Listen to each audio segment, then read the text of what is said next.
So, Are we live? yep.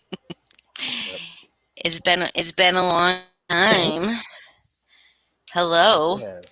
Unlike some other creators, we're not creators.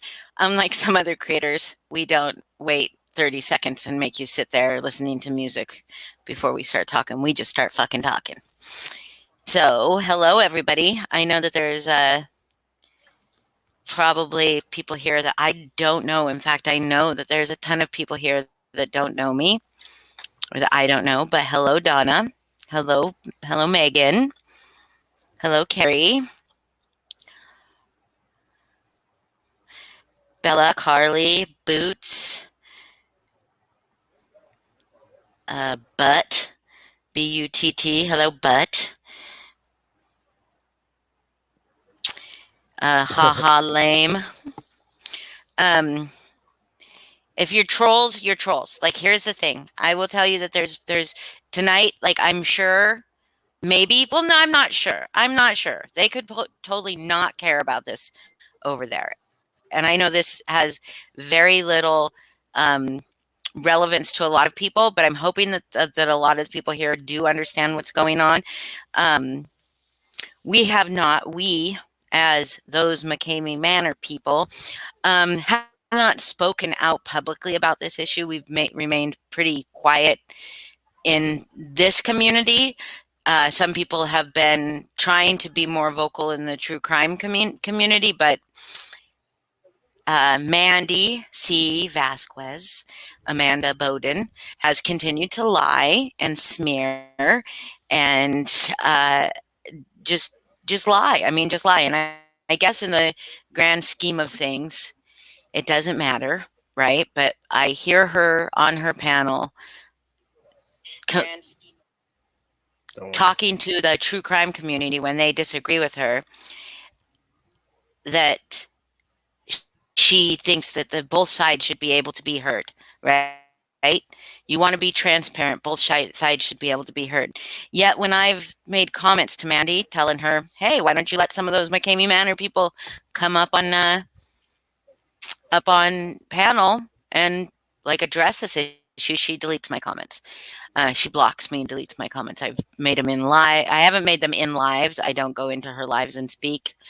But I have made them in on her videos. I comment on her videos. So anyway, you are free to ask any questions.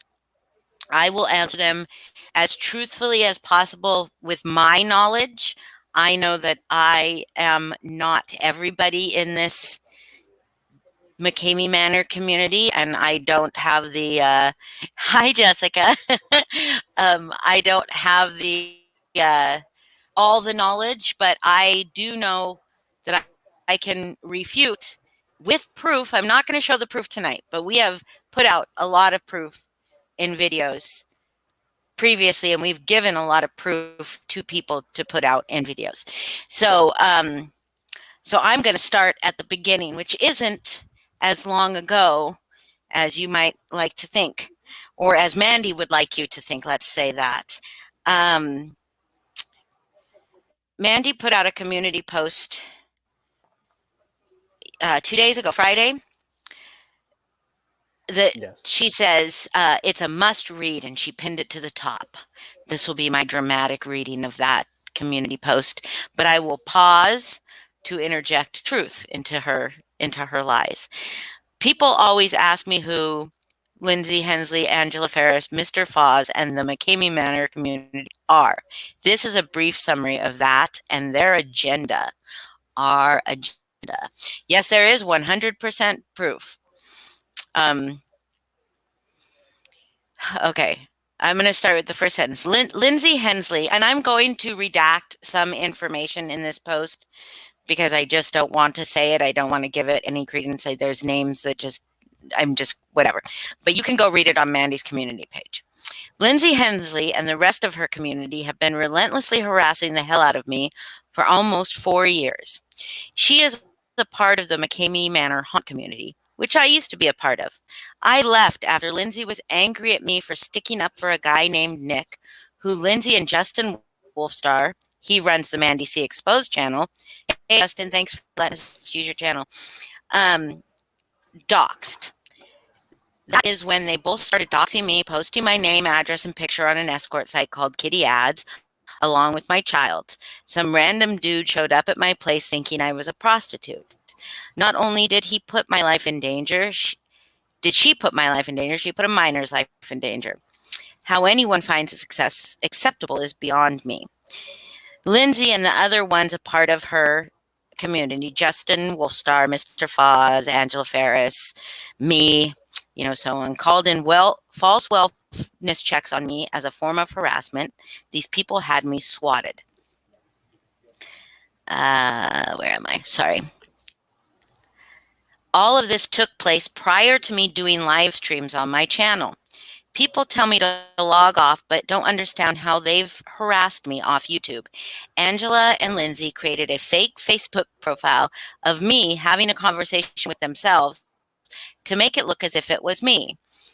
The two of them messaged my family saying, look, Mandi said she wants to shoot up a school again. False, serious accusation like that is a felony. It caused problems between my family and I. I didn't speak to my mother for a year because of these people. I want you to remember her timeline, okay? Just remember her timeline here. I didn't speak to my mother for a year because of these people sending a bunch of doctored crap. The next thing I knew, my mother passed away during the pandemic of 2020. On the day of her wake, Lindsay Hensley and the rest of them were telling me to kill myself, go to be with her. Eventually had enough of their crap, and I'm not justifying my reaction, but as a person, I can only take so much.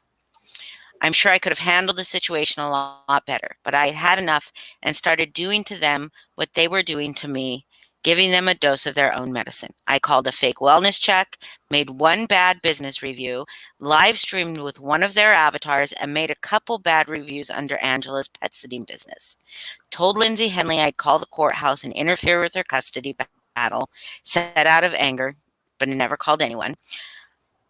I never was able to properly grieve because of these people contacting everyone I know, trying to tarnish friendships, had me fired from my old job, going hardcore real life. After years of their abuse, I think that's pretty light considering the hell they put me through. They are extremely sadistic people who have followed me to this community once they realized I was doing live streams exposing that fake stop the victim bashing of the Kessinger channel. Okay, I'm going to stop there because that's where it moves into a different community. I'm going to go back. Hi, Karen. Hi, anybody I missed. I'm going to go back to her claims that this has been going on for years, guys, 4 years. Mandi came into and like I said, I'm going to tell you my perspective of the history of Mandi and my involvement with Mandi. And I cannot speak for other people. I can speak for what I saw, what I witnessed, and what I personally experienced. I first became aware of Mandi sometime after November 2019, because November 2019, not even 2 years ago, is when I entered into this McKaMeY MaNoR community and I started a group. Mandi became a part of my group because she and Foz were talking, and I'm just going to be honest here, Foz, about what happened there. She and Foz were talking. I shared screenshots with Foz of somebody in the community warning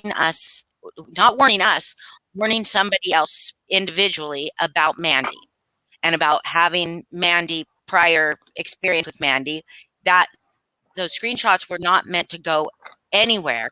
They were just information for us because Mandi was sharing a lot of stuff with us. Now, Mandi did have legitimate gripes about some people in McKaMeY MaNoR community before I ever entered it. In fact, from a year prior to me entering it, to Foz entering it, to a lot of people that became involved with Mandi entering it.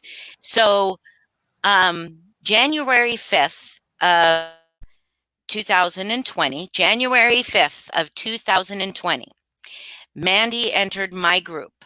It was called McKaMeY MaNoR Revisited at the time, and she entered my group and she made a post, like just a very inflammatory post, like wanting to start all kinds of bullshit over these screenshots that Foz had shared with her. Bad Foz. Foz is learned. Yeah. But she, but Well, back I had been talking with her and was friendly with her, and I was then, taken off guard. So I was like, "Hey, what's up with this?" yeah, very, very friendly. At this point, we saw Mandi as a victim of somebody in the haunt community, and I genuinely still believe that she was. Um, so I I gave those to Foz because he was speaking with her, and just for him to have reference. But he felt bad that somebody was talking about her like that, because it was pretty bad. Like what they were saying was pretty bad. And so he just genuinely wanted, like, cared and was like, you should know this. And anyways, whatever. She came in and she threw a huge fucking fit about it. She started a group chat with Lindsay and I where I eventually tried to calm her down. Lindsay has a little bit more experience with her, history with her, or not history, but knowledge of her than I do, like just from being a part of the haunt community, like a little longer than me. But so January 5th of 2020 is when Mandi came into full force awareness, okay? But then she disappeared for like what was it, a month and a half, until end of February when Hell Chat started. So so I kicked her out of the group or she left maybe, but she was not part of our groups. She was not part of any of the McKaMeY MaNoR groups. But she still simply had to be, I guess, a part of it. Oh, would you stop it? Let me do it. Anyway, sorry. I was adding Richard Nixon to the panel. We both did it. So where was I? Okay. So then at some point in time in early 2020, before the pandemic hit, but very shortly before the pandemic, before quarantine and lockdown. Okay, very shortly, because lockdown happened for me March 16th. Was I already out of Hell Chat at that point? Maybe like a couple days. I think so. So Mandi entered Hell Chat at some point in time before the quarantine started, lockdown happened. But after she, like, it between February and March. I mean, we have like dates and stuff like that. I just don't have those exact dates. So she came in and she was added to come at, because I'm not going to name, for all those people that are not a member community, most of you all know Mandi's history with Paula and all them, but I'm not going to sit here and name all those people for the people in the true crime community. You're going to have no idea who these people are. She may have spoken about Paula Vasquez. Interesting last name choices. But she may have spoken to it on there, but she did have problems in the McKaMeY community back when she was part of Russ's group. And back when she was, people found out about her past and they started doing stuff. Well, we found out about her past too. And I will tell you, and this is just coming from me, this is not coming from, this is not speaking for anybody else, but I told people we're not going to bring up her past. We're not going to do that in my group. None of that's going to happen. People would shame her for like sending nudes to guys and stuff. And I said, that's not going to happen. We're not going to do that. And I didn't necessarily like Mandi's energy, but I wasn't going to hold anything against her because her energy is very chaotic and frenetic and it's very unsettling for somebody that already has like PTSD and anxiety to see somebody that unhinges so easily. That it's just, I just didn't necessarily like her. But what I did find is that when Mandi started to unhinge. It it was easy to get one-on-one with her and talk her down, I guess, and reason with her a little bit if you just would talk calmly and you wouldn't like freak out back to her and stuff like that. But if she was in a group of people doing it, oh God, no, it was like over. So she couldn't. It was, but then she'd leave chat, like she wouldn't leave the chat, but she'd be gone. She'd come back like nothing happened, completely like nothing happened. So during the that I was in Hell Chat, Mandi came in telling us that we were causing someone to be suicidal and that we were, I mean, and this is her narrative along the whole time, is that we cause people to be suicidal. We want people to be suicidal.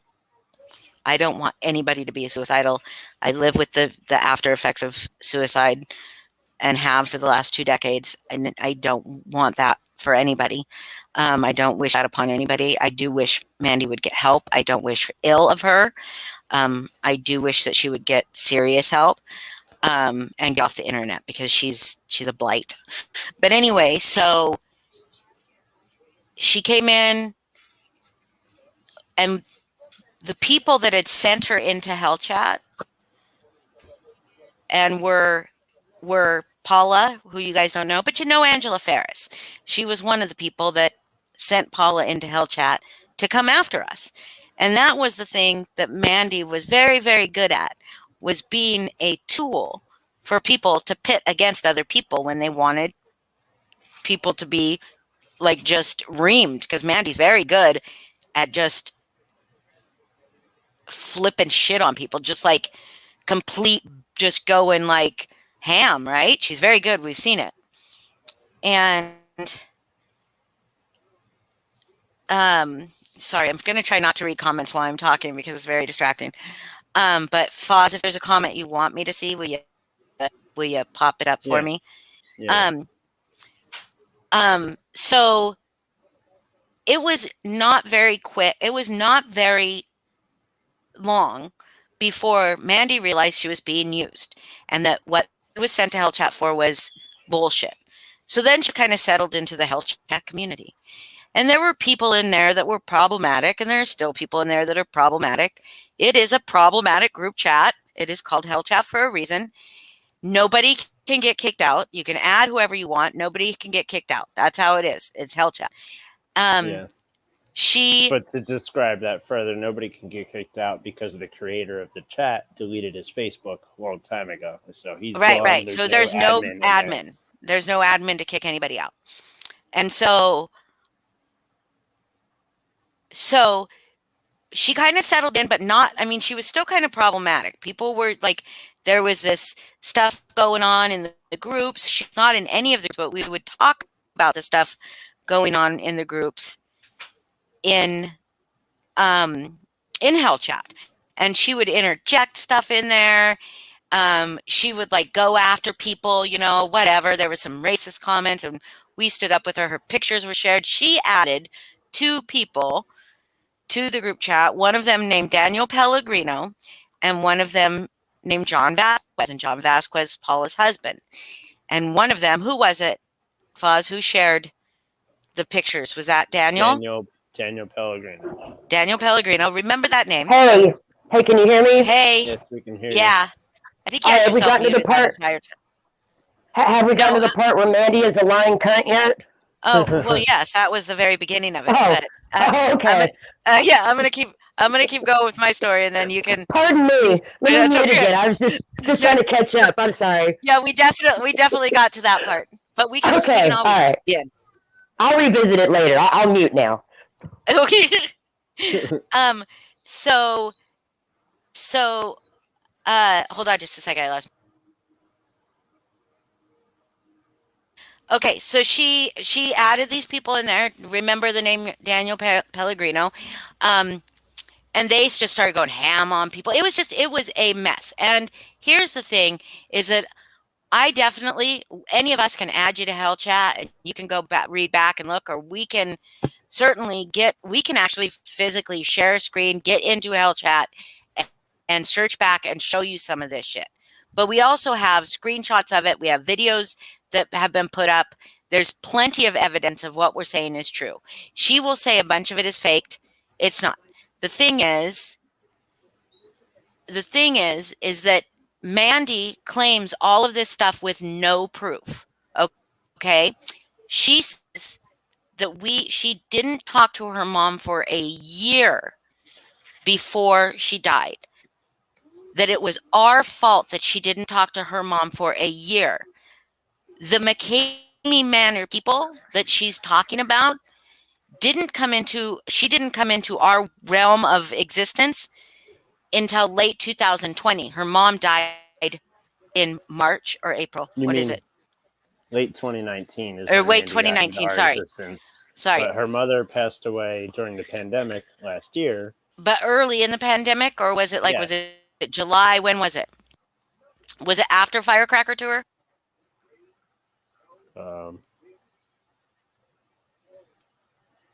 Give me a minute and I'll tell you.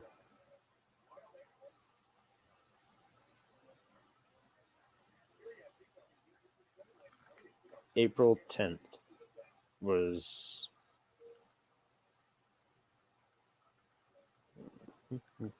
Yeah, April 10th. So April. So that's only 4 to 5 months of us. So 4 or 5 months. But we weren't even really like involved with her. It was like from February. February until, so for a couple months. And the fact is, in Hell Chat, when we found out her mother died, well, I wasn't in Hell Chat at the time that her mother died. When they found out her mother died, and they can speak to this more, I was in there and I was she was being comforted. There were I messaged her privately telling her how sorry I was for her, asking her if she was okay for a few days afterwards even. Yeah, so there were two people that said those things to her. John Vasquez and Lori Brotherton, that said the things about killing herself and going to be with her mother. None of them are the people she's saying, neither of them are the people she's saying they are. And then I want to address something. Amanda's, you don't have to come in here in all caps and start yelling at one of your mods. Fucking take it to your private emails or something like that. This isn't about you. Do I sound like Natasha? This isn't about you, Ananda.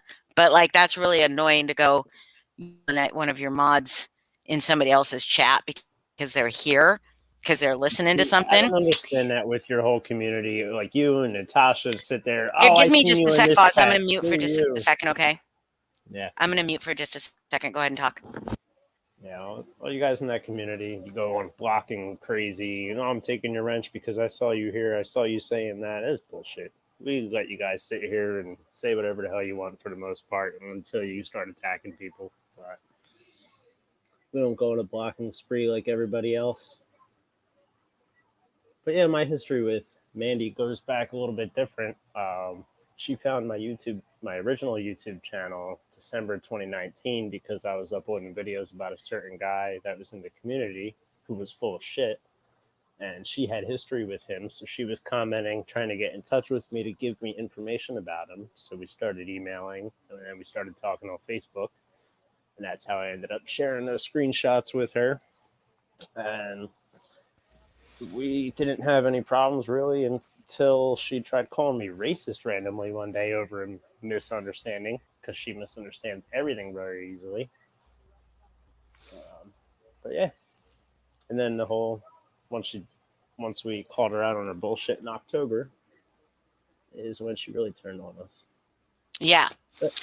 So well, yeah, I'm going to go through that. So I have,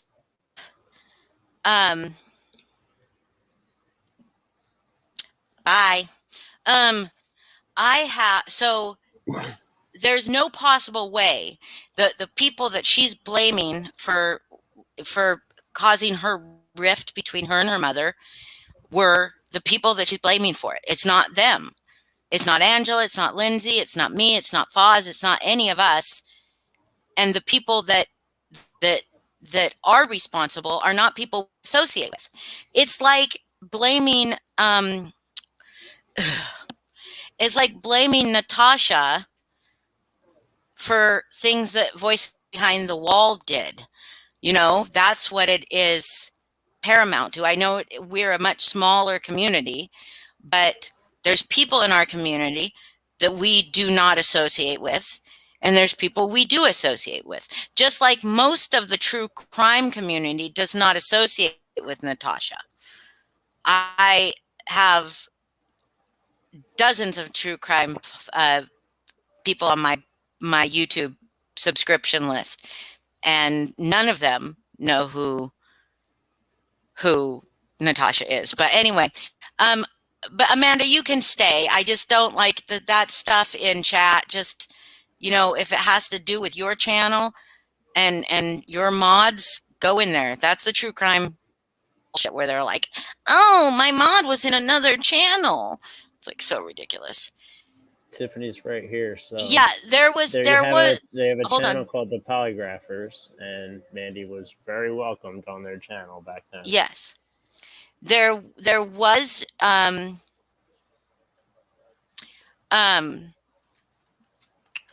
so okay, so anyway, so like I said, I was out of Hell Chat, but periodically I would get messages from Mandi. One time, and I'm like, I will go over this. This is going to have no relevance. But one time it was somebody using Mandi to go after me. And then within days, Mandi was like, and Mandi told me that my response to her of what she was saying to me made her suicidal, made her feel like killing herself. She told me that. And she went into Hell Chat that I wasn't in and told them all about how I was making her suicidal. And then a couple days later, she was throwing those people under the bus to me.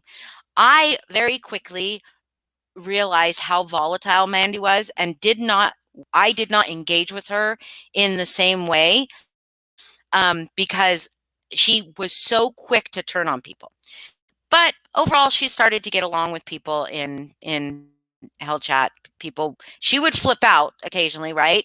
But she'd always come back down and just kind of accepted her. Nobody brought up her past. Nobody was, you know, like tormenting her about her past.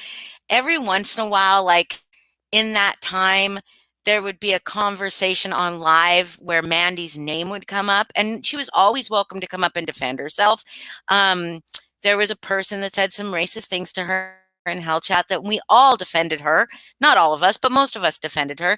And we gave Mandi opportunities to speak out, you know, and defend herself. And for the most part, we all were good with Mandi. Did we fully trust that Mandi was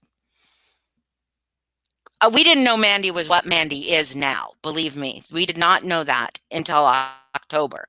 So in October, July-ish, there was a huge falling out with our community, a huge like division, and I'm not going to go through all that, but there's probably plenty of lives about it. There was a huge division in our community, and and Mandi just ate it up, being a part of like this, I don't know what to call it, all this drama, right? And particularly me and somebody that I was very close with were really, really at odds. And another leader, I guess, in the community decided, and I was in Hell Chat at the time, but not under my name because I was on a Facebook 30-day Facebook jail. So I was in Hell Chat under an alt, and unfortunately, I was just in Hell Chat because that alt was already in Hell Chat, right? It was not my alt. I was already in Hell Chat, or it was already in Hell Chat. Sorry if that's confusing. And it was my alt. It was yeah. Foz let me borrow his alt, and it was already in Hell Chat. So when I opened Messenger, Hell Chat was already there. So I tried to like kind of ignore it for a while, but then, you know, there became this thing where Mandi was always like trying to pick at me and trying to get fights started in Hell Chat, and I would address her privately, and it was just ridiculous. And I can show everybody my chats with Mandi, if she hasn't deleted them. She, I think, probably has. I don't know, but this other person, this other leader in the community, in the MM community, sent me some screenshots really early on the morning of, what is it, October 19th, I believe it was. And very early in the morning, I woke up to these screenshots of Mandi, saying to John Vasquez that she was basically fucking with us all, fooling us all, that she was putting things into Hell Chat, not meaning them, claiming to be suicidal, claiming to be hurt. When anybody would have any amount of like empathy for her, she would just suck it all up. And that she was, what else was happening, Foz? What else in there was happening? I don't know. I don't know why I got them though, because everybody in Hell Chat hated me. So, but he said to me, this other person said to me, you know, like, you didn't get these from me, and he didn't get them from John Vasquez, and John Vasquez certainly didn't give them to anybody. But John Vasquez's wife certainly gave them to somebody. And they were designed purposely to get to me, and I don't know who the we'll get there, Karen. I don't know who the intended target was, or why, what was the purpose, but it bothered me, because what it was saying was that she was playing all those people. Huh? I'm gonna try to find the messages to read them out. Okay. She was playing all the people in Hell Chat for fools. All these people that were being kind and supportive to her, and really, really, when she would, because she would quite often lose her shit, but they would always calm her down and bring her back down, and made her a member of the community, if not part of the group. She was part of the group chat, part of the Hell Chat community, and would defend her against the people that would threaten her, that would just, it's not threaten her, but like, come at her. And she was laughing about all of it. And so I felt bad about that, because even though I had a falling out with the people in that, some of the people in that community, not all of them, a lot of them, I still cared a great deal about them, and I didn't want them to see them being like really fucked with, you know what I mean? So we made sure that the screenshots got to the people. I didn't post them directly into Hell Chat, because I imagined what it would be like, oh, look, she's just trying to start problems. She, like, because that's what Mandi would do.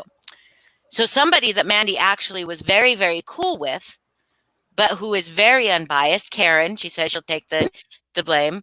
Karen got those screenshots, and she posted them in Hell Chat, and she said, can we talk about this? Not, oh my God, Mandi, you're such a bitch. You're such a lying bitch. She said, can we talk about this? Because we didn't know if they were real. We didn't know if they were faked. We didn't know. Mandi saw them and lost her shit. Like, you guys don't even know. You guys do understand if you saw Mandi losing her shit when she threatened to kill Natasha, like that kind of shit. That's how Mandi lost her shit. But Mandi lost her shit on us live for how many days? Oh my God, shit. I have, hold on. I gotta get my timeline. She went, you want me to read the screenshots out? Yes. All right. So she messaged John Vasquez and said, I told all the groups the sob story and said your wife was the cause of it and it wasn't true, so she couldn't be a part of it anymore. No, I like this hobby. It's very fun making up things online.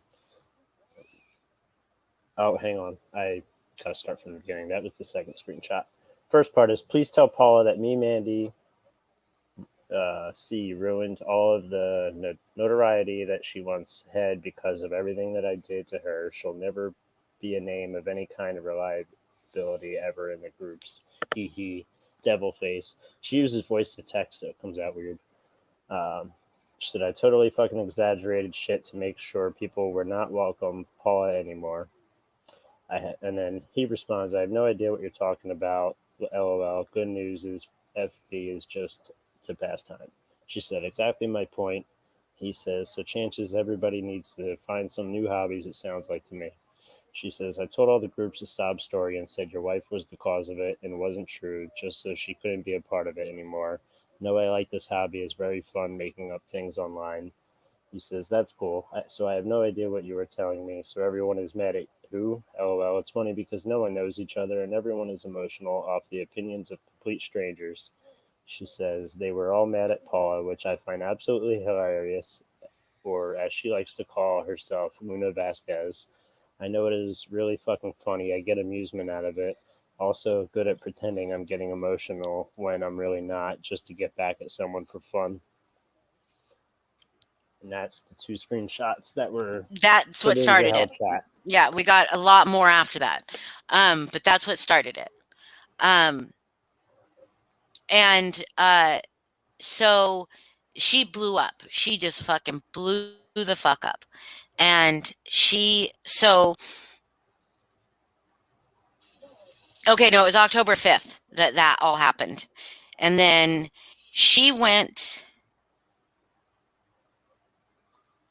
hold on.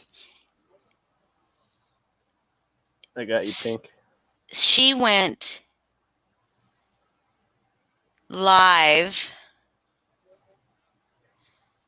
on, so about 30 minutes after Karen shared those screenshots into Hell Chat, about 7 minutes after that, Mandi leaves Hell Chat, starts sending us, most of us, really threatening voice messages, right? Lindsay in particular was targeted, okay? Karen was the one that shared them. For some reason, Lindsay was the one that betrayed her in Mandi's mind. Okay, but Karen, she hardly ever says anything about Karen, like hardly ever anything. So about 30 minutes after those were posted, Mandi goes live on YouTube. It's kind of like she's claiming that people are not understanding what's happening, like that those are fake screenshots, and that she's going to the hospital. But as soon as she ends a live, she starts another one within like a half an hour. Like she starts another one. She deletes them, right? And then she starts another one. And she's just ranting, like you can hear it in her voice. Like when she was ranting, Natasha, about killing her, screaming, and like that manic sound, that really frenetic sounding, like really, it's not passionate. That's not passion, Mandi. That's fucking something completely different. She stayed live for the most part for about 15 fucking hours, you guys. 15 hours. Okay? I don't know, has she done that since in this community? Foz? Yeah, I'm here. Okay, did she do 15 hours straight? Like, did she do that ever in this community, in the true crime community? She But tried anyways, to do a 24-hour stream in the true crime community, but while not she like a was waiting rant, for her. right? I'm sure she ranted about a lot. I didn't see everything. But not like else. what she did with us. What she did with us, where she was just, yeah, that wasn't yeah. that. No. Other than the So death threat live against Natasha, nothing that she has done since has compared to the lives that she was doing against us for that month. yeah, so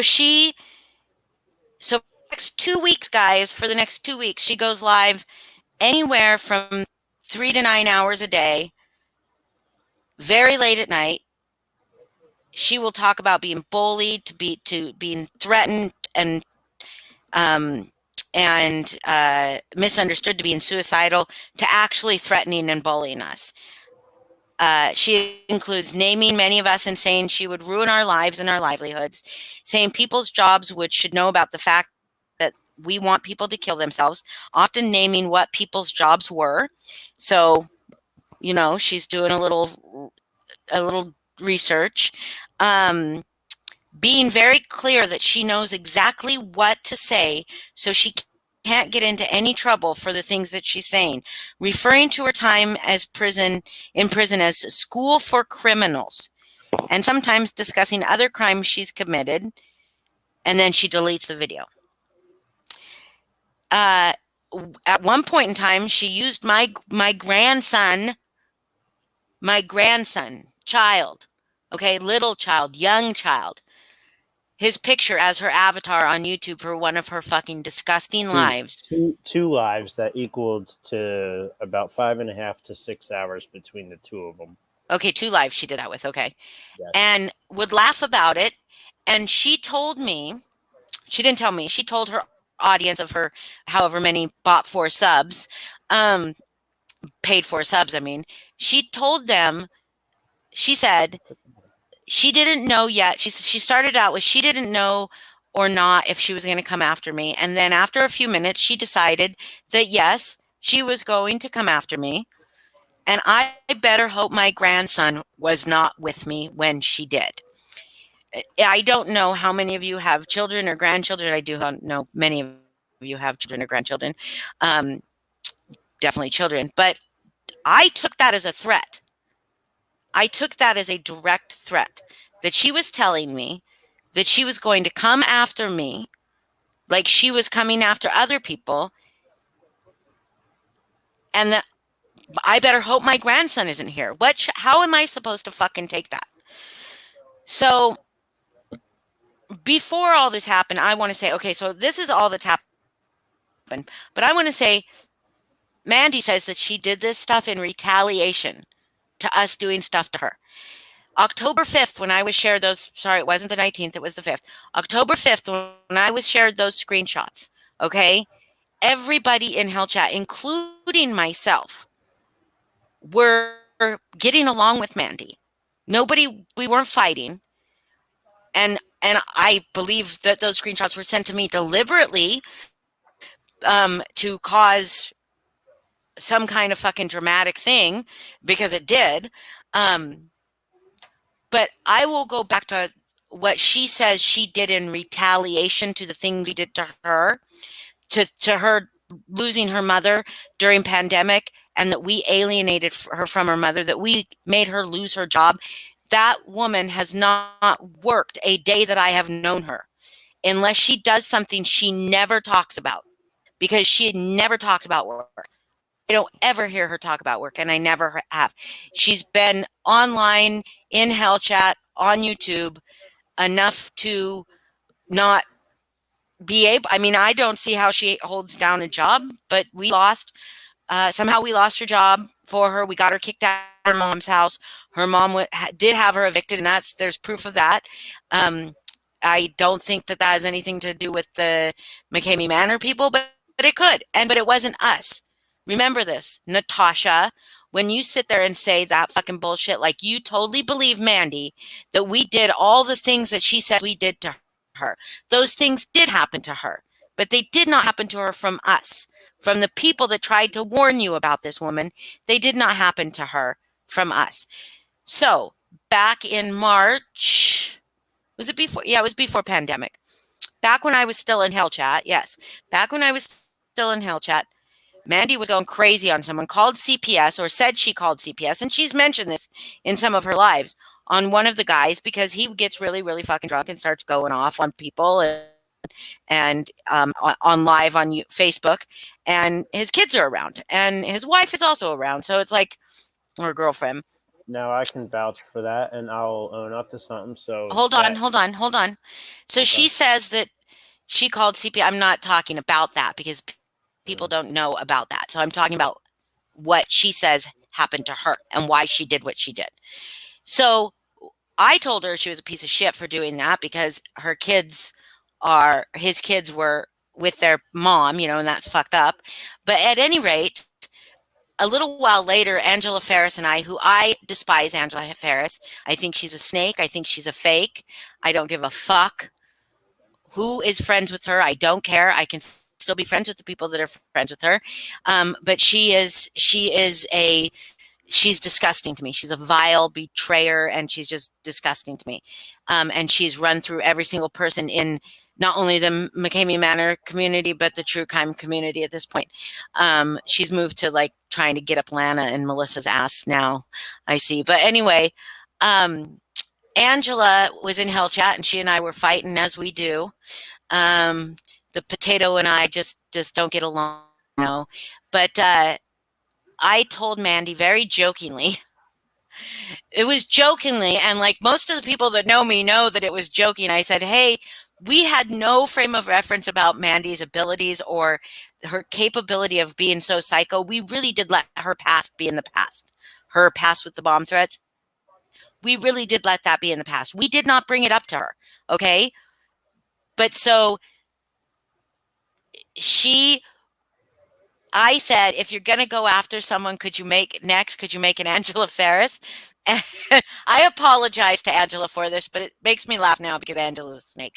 But so Mandi says that she did not do this because of me, but several hours later or the next day, maybe a day after that, Angela comes in posting screenshots of this constable report and saying that she'd been, or no, someone came in, and I won't name who it is, but someone came in saying, oh my God, Angela was swatted or something like that. Somebody was telling people Angela got swatted. And so somebody said, and then Angela came in and said she knew it was Mandi or whatever, and Mandi denied it. And we all said, I think Mandi would own up to that if she did it. I think she would, because Mandi seems to own up to the things she does. But this is the thing. Mandi's very careful about what she sees people say. And if it's not exactly how it happened, she won't admit to it. She won't say, oh no, I didn't have her swatted, but I did call a welfare check on her. Okay, because she did call a welfare check on her. Saying that in my PMs. Okay, but she wasn't saying it to the mass amounts of people. I know. But she had told me. That's what I'm talking about. What I knew. Okay, what I knew at this time.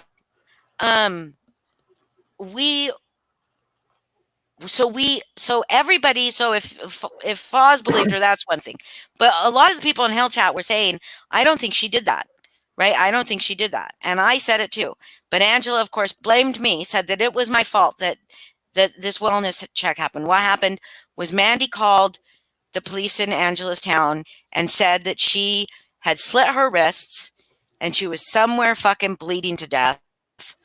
And the police came to Angela's home, and Angela was not home. She was out walking dogs. And her husband probably fucking nearly had a heart attack. I mean, I would, right? And I don't know if they went and found her or they called her or what happened, but she came back, talked to them. She may have done whatever she did. But that is the truth. Mandi did that, not in retaliation to anything except for that Angela was friends with Paula at the time, and I know a lot of you don't know who Paula is, but Paula's very, very problematic, just like Angela, just like a Natasha, like a Mandi, very problematic. She was using Mandi to come after people, and Angela was a part of that. And so Mandi was pissed, because when Mandi feels like she's being used, she gets fucking pissed. As soon as she realizes what's happening, she fucking turns on that person, right? And so she definitely called a wellness check on Angela, where Angela had never done anything real life to Mandi. Angela was having come into a group chat on Facebook, for fuck's sake, and come after us verbally in group chat on Facebook. She wasn't doing anything wrong to her. She was just using her as a weapon, like a lot of people did. And it's wrong and it's bad. Then Mandi added or put some reviews on Yelp for Angela's pet sitting business, and Foz and I both went onto Yelp and reported. I think you did too, Foz, right? You did? Yeah, I know me and Foz both went onto Yelp and knew that was Mandi and reported them as fake and reported them as not real and harassment or whatever. But apparently because of that, they were on there for maybe a couple hours. Angela says her pet sitting business was ruined. I don't believe that for a second, because she still does all that stuff. She took down her website so that. But I think she took down her website because her website had her goddamn fucking home address on it. And so that, that was pretty fucking stupid. So on the Yelp, she had to make it that her business was closed to be able to get rid of that stuff. So she had to make it that she closed. That's what she says, but they took it down. New clients. They took the reviews down. They did, but not permanently or something. There was a gap in between, so I guess she had already closed it out, and then we got the email saying that the comments were removed. Okay, well, it was not very long, but anyways, whatever she had to do, she absolutely get affected by it. She absolutely did have that welfare check called on her, but this was back in fucking February, March of 2020. 2020, guys. Okay? A full ass fucking year. Almost full ass year before she entered the true crime community on YouTube. Before she, that was back in December, right? That she did that, or November, whatever. So anyways, all that time, right? Before quarantine, before COVID locked everything down, that is when she did that. Nobody had done anything to her. She says in that little statement that she left Hell Chat because Lindsay was mad that she was protecting or defending this guy named Nick. Not at all. We're not going to go into the Nick. You guys have probably seen him in the true crime community. 420 Dookie, 420, whatever. Poopy pants. We won't go into this particulars, but she makes claims that we went after these people with real life checks. Now, was there a welfare check on? Be real, I have not been on other channels. I don't know what the Drama Dome channel is. Sorry. Okay, so where was I just at? Sorry. She was in October. There was a wellness check called on Mandi because Mandi was sending pictures and voice messages to people saying that she was cutting herself. So somebody in the community, not Lindsay, not Justin, who she thinks it was, called 911, had enough information, I guess, to know where Mandi lived, and I'm concerned about her. And there was a welfare check called on her.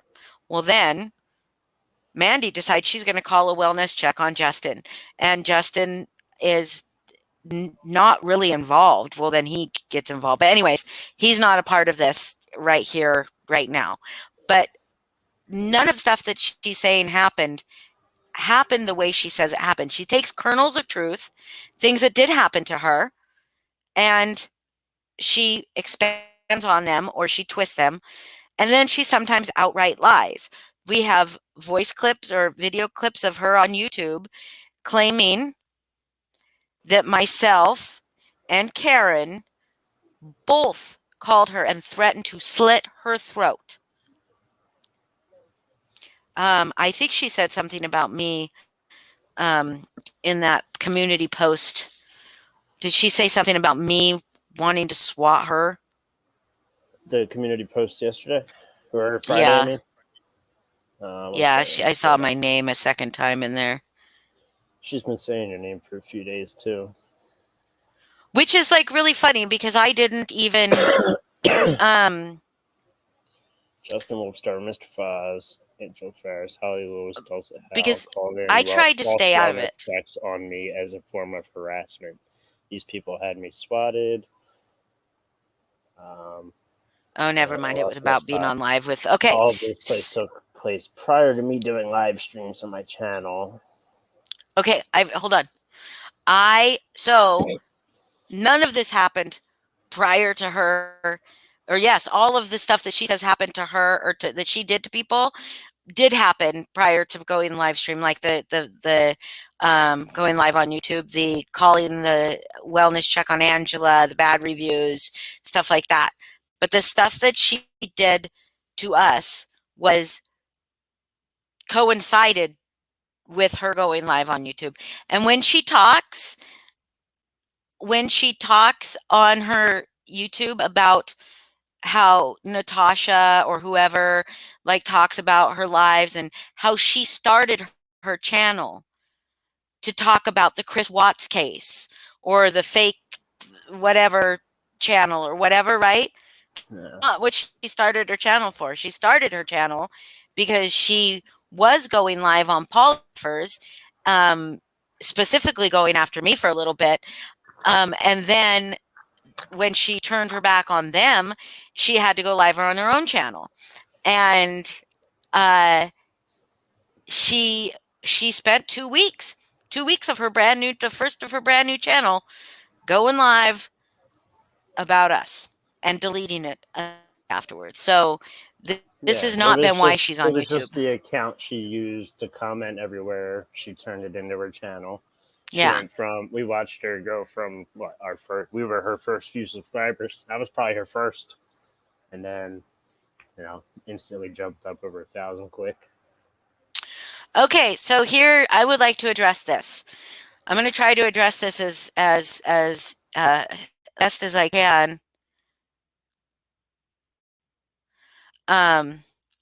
Without going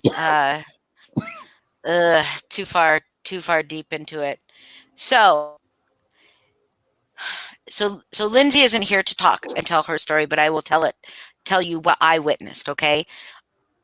Mandi went after Lindsay hard in those lives. Went after Lindsay hard. Lindsay was not the one that shared those screenshots that pissed Mandi off. Lindsay didn't even say, hey, fuck you. She was kind of like, can we talk about this?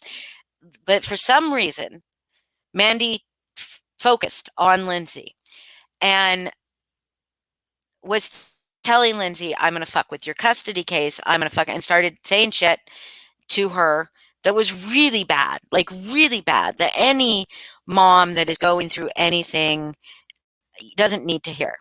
Well, then, it's come to find out, Mandi messages Lindsay's autistic son on Facebook. There's proof of this. Messages her autistic son to tell on her, I guess, about like what a terrible person your mother is, blah, blah, blah, blah, blah. Can you fucking believe that shit? Can you believe that shit? Well, it started to get a little too real for some of us. She made some anti-Semitic some profiles, like being Lindsay, and sent very anti-Semitic messages to a couple of Jewish people in our community, one of them being Foz. And she went into Hell Chat under another Mandi C name. She's always been in there under the name Daniel Pellegrino, which happens, you don't want to know, there happens to be a member of the community college that Mandi threatened to bomb named Daniela Pellegrino, which was very interesting. But anyway, so it got real. It got real. And so we started digging. And I've never been somebody that really wanted to dig into somebody's real life, because it's all just online shit, but it stopped being online shit. Okay. It stopped being online shit when she messaged Lindsay's autistic son on Facebook to tell him what a horrible person his mother was. Fucking like, what the fuck? Like, Chrissy, are you asking? I mean, are you saying you didn't realize Mandi had her kids, or Lindsay? Because Mandi doesn't have her kids. No, had kids. Had okay. Like actually bore children out of those. I don't have my glasses on, so that's out of her demon loins. Sorry. Anyway, yeah. So some of us weren't aware she had kids until she mentioned a few things, but I didn't know how many kids she had. I thought she had one child. I thought she had one child because she mentioned a son once that I remember.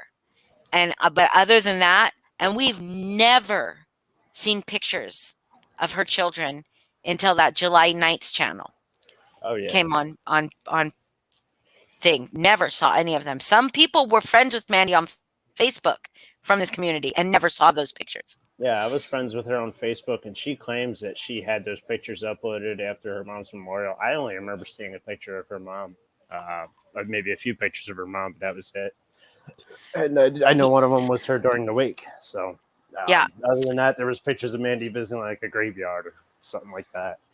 Of the Gypsy Rose, The or Conjuring. something. No, wasn't it The Conjuring? I don't know. It was The Conjuring people. But anyway, Warren, the Warren people. Elizabeth Warren? No, Okay. that's not who it is. Anyways, Lindsay. don't laugh at me. So anyway, Lorraine? Anyways, she she did that, and it was serious. So we did some digging, and I will be honest about how it went down. We did some digging on her court case. We found connections to her court case, people who were directly involved in prosecuting her. And we asked them for help.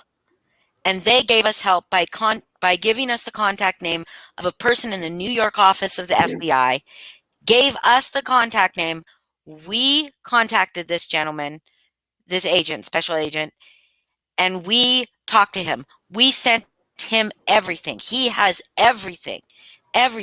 What he does with it, it's beyond our control. I decided to bow out of that thing when I realized that there were people involved, specifically Angela, involved in that I did not want anything to do. I knew would ruin the investigation or the probability of seeking any kind of, I don't want to say justice. I want Mandi to get help because she's sick. I don't want Mandi's life to be a living hell. I don't even want Mandi to be back in prison. I want her not to be able to do the things that she's done repeatedly to people online. And she did the same thing that she's doing to you, true crime people that believe her. She did about the other people in the MM community who had targeted her. That she had, yes, Jessica, Lorraine Warren, that she had been targeted by these people in the Russ McKaMeY's group, that she had been targeted by an anti-Russ person that we were also against. So she did the same thing to us that she's doing to her. But nobody came to us and said, this woman is batshit fucking crazy, unlike what happened with the true crime community. Now, we stayed quiet for a very long time. I moved out of that situation, but because I thought the FBI has it. I've talked to the man. Holly Lewis, have talked to the woman or the man at the FBI on the phone. So Natasha likes to say, "Oh, he gave me his cell phone number." No, he didn't, honey. He did not give you his cell phone number. And if he did, he gave me his cell phone number too, because I talked to him very briefly on a weekend when he wasn't in the office. So, and it didn't come up. FBI. Let's say that. So anyway, I've had several email exchanges with him. There have been lots and lots of contact with this man from the different people in our community, and he was given all the information. He never once told us to get offline. He did tell us to, maybe not engage, because these people considered her dangerous. She likes to say she was convicted and sentenced by a judge that did not think she was a criminal. Yet when you read the judge's comments in her sentencing, he definitely thinks that she has serious work to do. She committed a crime. So at any rate, at some point, the people in the group that were working with the FBI, or at least trying to work with the FBI, saw that Mandi was going live about Natasha. And they spoke and they said, probably said, I wasn't part of this, so I cannot speak to how it happened. But I imagine, knowing some of the people that I know in their hearts, probably thought, if we had only been warned about Mandi, like, yes, one person warned us about Mandi, one person warned one person about Mandi, but it was not like there was no proof. It was just hearsay. There was no screenshots. There was nothing like we had, right? Nothing like we had. There was only somebody's word against somebody else. And wish we would have listened to her. But that person lost their original Facebook to be able to show us everything. Right, but there still was nothing. Yeah. There still was nothing, regardless. And so, but we had so much to show Natasha. Or they had so much, not we. They had so much to show Natasha. And they added Natasha to Hell Chat. And I don't know where it went from there. I still was trying to avoid it, and I definitely did not think, I'm going to say it, I definitely did not think it was right to go into another community, start talking on their lives, start going on their panels, start being a part of that community if we truly wanted to be away from Mandi and have her stop what she was doing. I did not believe that that was right. Warning somebody, yes, and then letting them do what they were going to do with that information, okay. But I think that it went a little too far. I do believe that. But I do think that from one person's perspective involved in that, it was definitely because Mandi had really gone too far. And some of us were very frightened. You're because of this. Choppy. I'm a bit choppy? Yeah. Uh-oh. I haven't changed anything. It's been choppy for a little bit on my end, and then I asked somebody and they said you were. Is it choppy, guys? Oh no. I can still make out what you're saying, but it's like robotic and choppy. Okay, I'm gonna.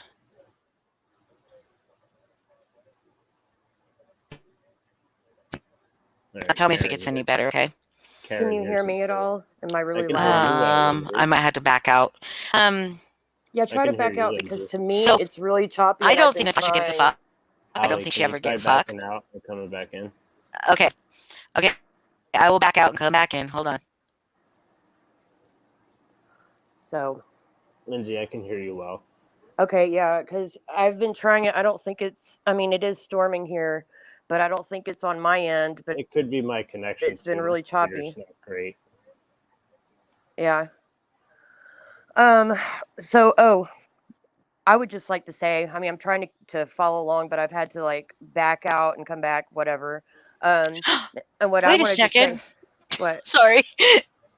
Sorry, my can picture you hear is Lindsay? paused again. I can't hear Holly. Can you guys hear me? I can hear you. Can I was hear just going to Lindsay? say, Yeah. I was just going to say real quick that I want people to like really ask themselves, do you really think that we would have voluntarily contacted, in which we didn't actually contact the FBI. We were put in touch with someone with the FBI. If we were guilty of any of the shit that Mandi says that we've done to her.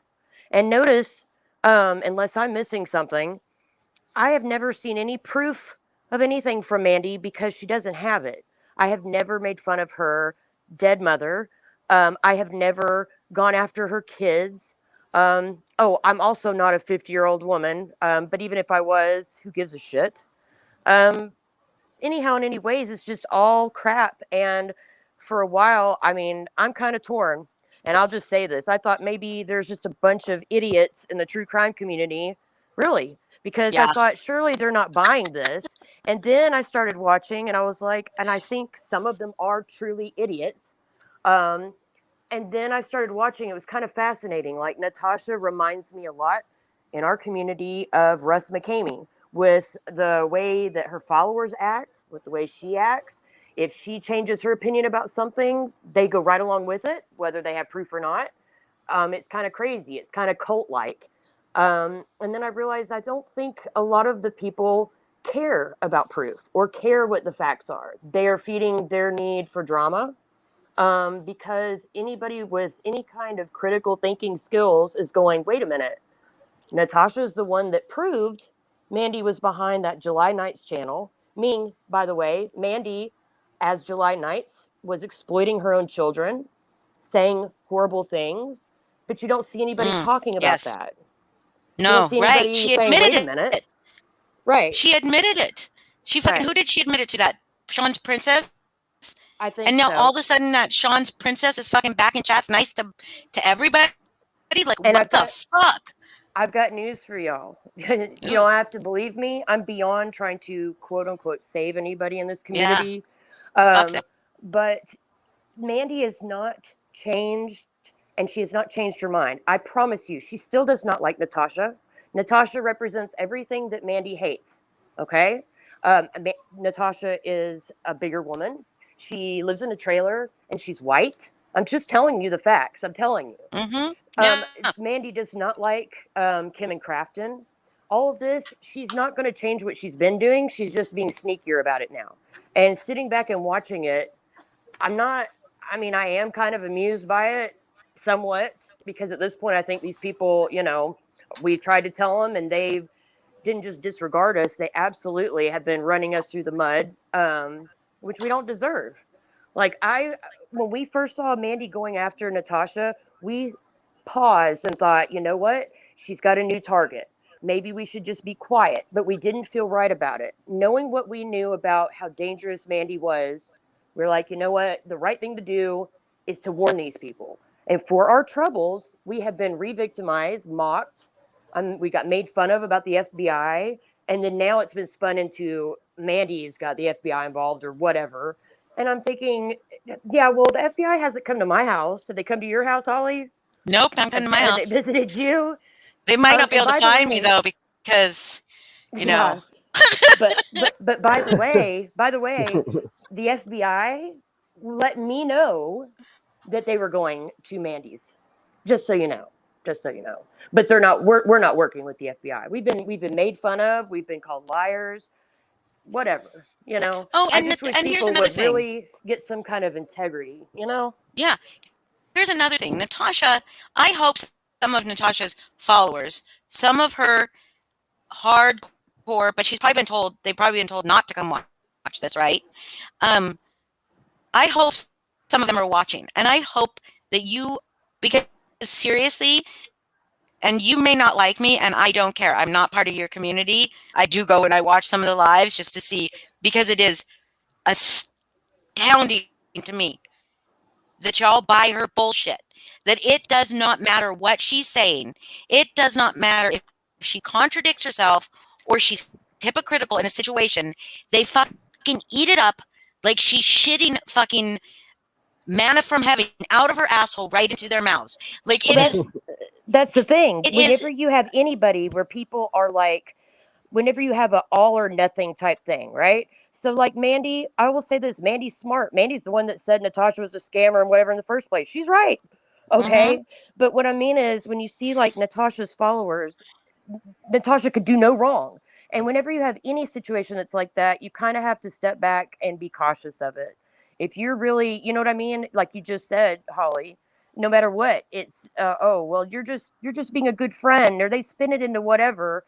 And when you put somebody on a pedestal like that, and they're all good, they have no bad qualities, nothing, you can't even admit that they've lied, or they can't even admit whatever, that should be a big red flag, I think. Yes, but see, and it makes me really, really wonder about these people, because like, how do you, I mean, I guess maybe maybe they are all just in it for the drama, and it does not matter which way she goes. She's got the drama on her channel, so they're going to follow it, right? Maybe. Well, yeah, I don't know. But she said said that she had talked to the FBI. She told you guys, not you guys that are talking in here, but the any lurkers that are followers. She told you guys that she had called the FBI, that she had talked to somebody from the FBI, and she never did. Not until 2 weeks after Mandi started when she when, threatening her. when Mandi she threatened her. announced it when she announced it on whatever that live was that she had contacted the FBI. By that time, she had not. She had not at that time talked to anybody at the FBI, but she told all of her followers that she had. Oh yeah. She also lied about and said that, and I think she said me specifically, but she said we because we're all one entity. Mhm. She said that we were mad that she forgave Mandi. This was the first time around. This is why Yeah. I want to do a live on my own so I can kind of tell my story better. But I'll show y'all my entire conversation with Natasha. That's a lie. I was nothing but nice to her. Was like, I understand. I really hope for your sake that, this is productive and that it's peaceful. I never said anything that would even indicate that I was pissed about that. So, but yeah, they just say whatever they want. And that's good. I guess that's good. You know what I mean? I Yeah. don't care if people like me or not. I I don't really either. don't.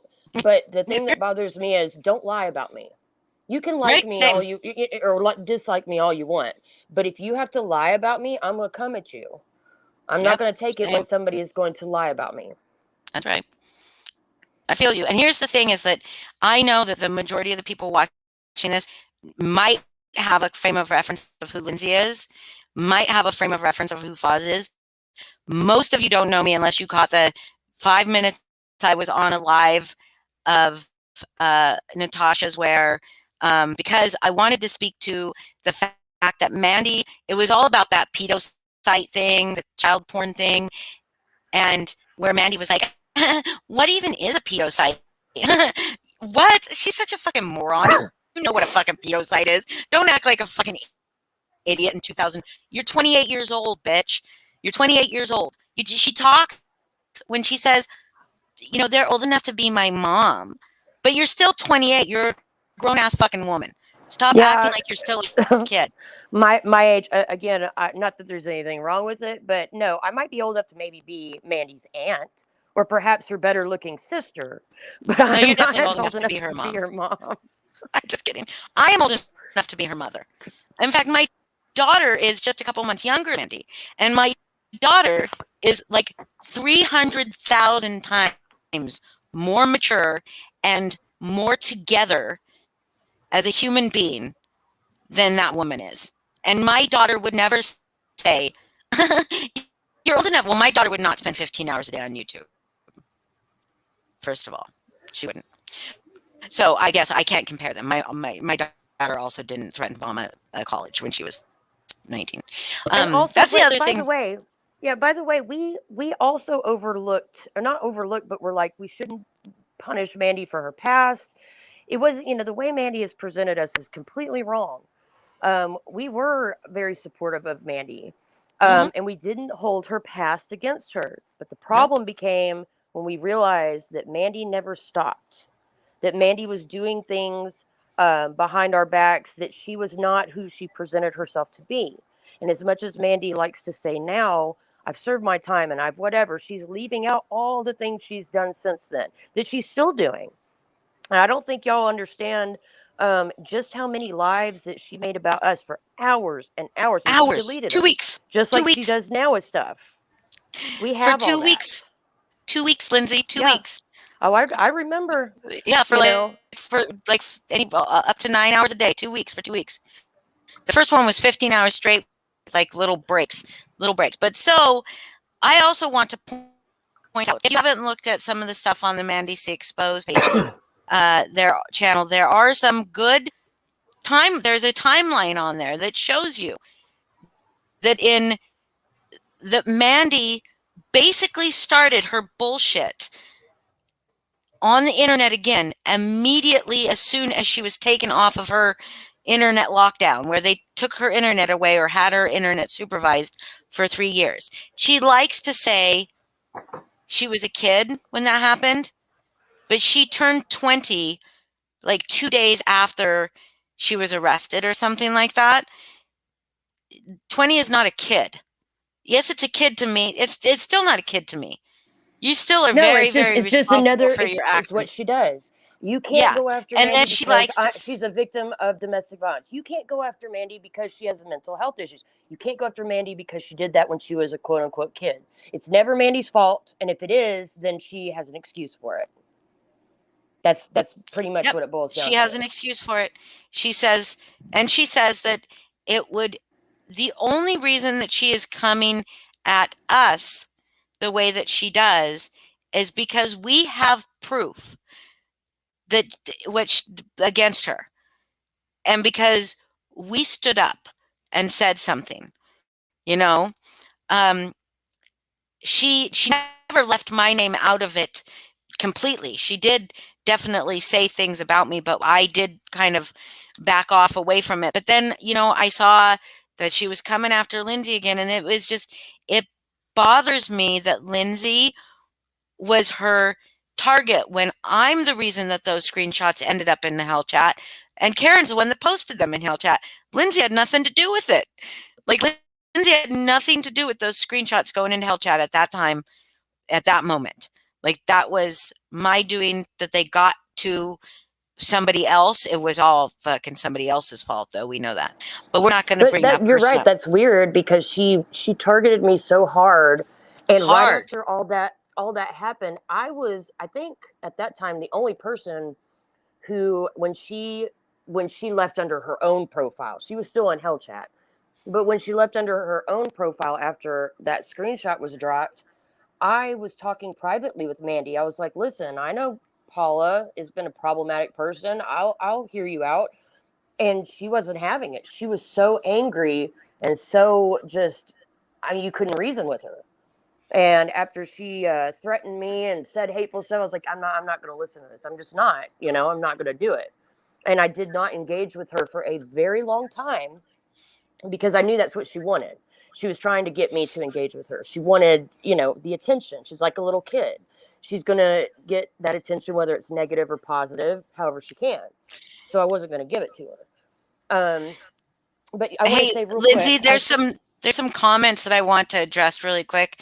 Saul Goodman, what was her excuse for the July 9th thing? She didn't. Nobody fucking addressed it.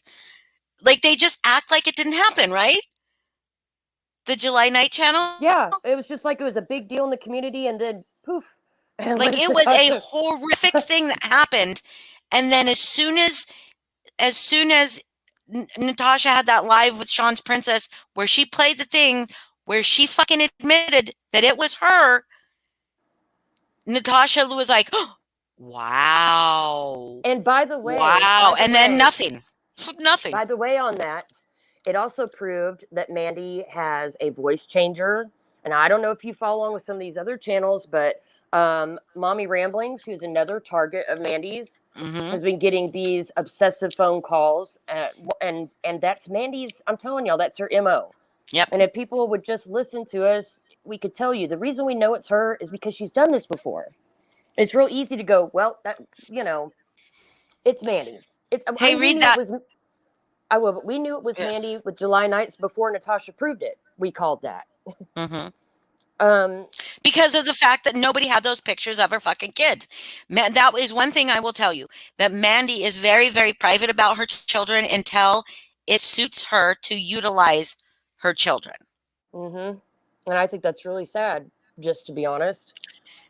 We have And no idea remember, about Cher and her involvement in our community, right?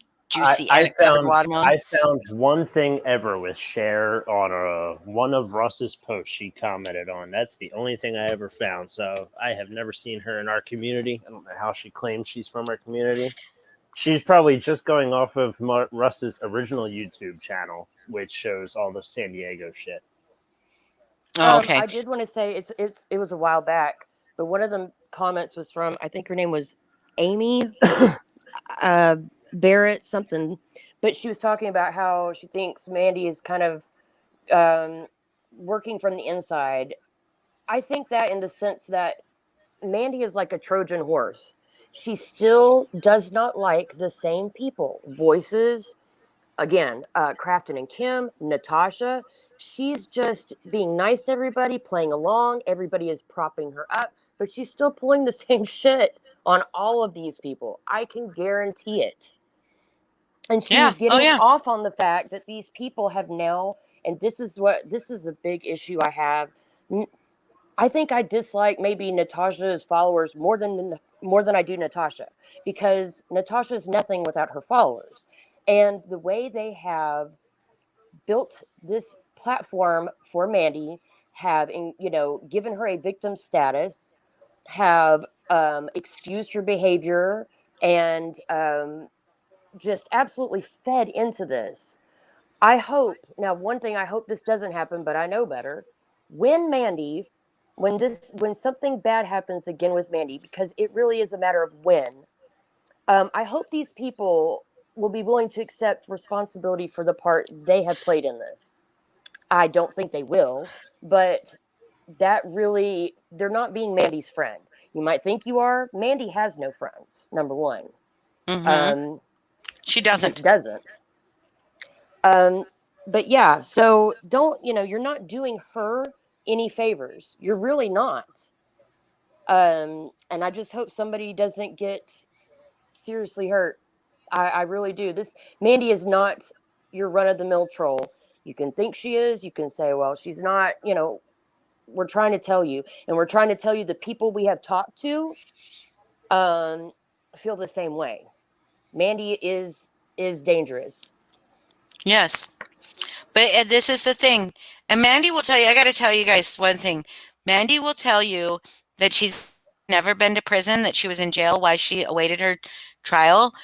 And I don't know what is true, but it just goes to show you that Mandi lies and switches things up, because when Lindsay and I first encountered her privately in a group chat, it was about something that was said about somebody she was in prison with.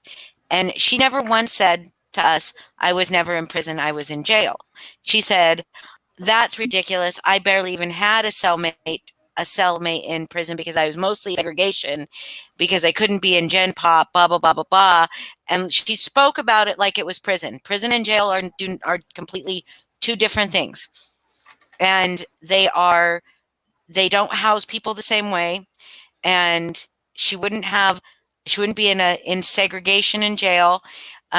She talked about prison like it was prison. And so, but now she says she was never in prison, that she was just in jail while she awaited her trial, and that she never went to prison. So there's that. Yeah, but I don't know I don't know which of those is true. You know what I mean? Because she lies. Everyone dropped the July 9 nights, because here's the thing, Amy, that I truly believe is that Mandi said this in her court documents, when the bomb threat, that she said to somebody, maybe it was the court psychologist, somebody that, or maybe it was the person the FBI agent that she thought was her friend, that she didn't feel like the people at that community college, she felt like ostracized her or something like that. Like they were stuck up and blah, blah, blah, blah, blah. And she wasn't part of the community. I believe she probably had racist things happen to her. I believe that but people grow up in really terrible situations and do not turn to wanting to kill people. And trying to plan that out and talk about having sex on their bodies and stuff like that. But anyway, she says somewhere in those documents about wanting to be long or wanting to be accepted or something like that, feeling like something. I'd have to look back and find it. But I remember reading something about that. And it wasn't, maybe she said it, or maybe her lawyer said it, maybe the psychologist said it, something was along those lines. She did that with us too. She was not in any of our groups.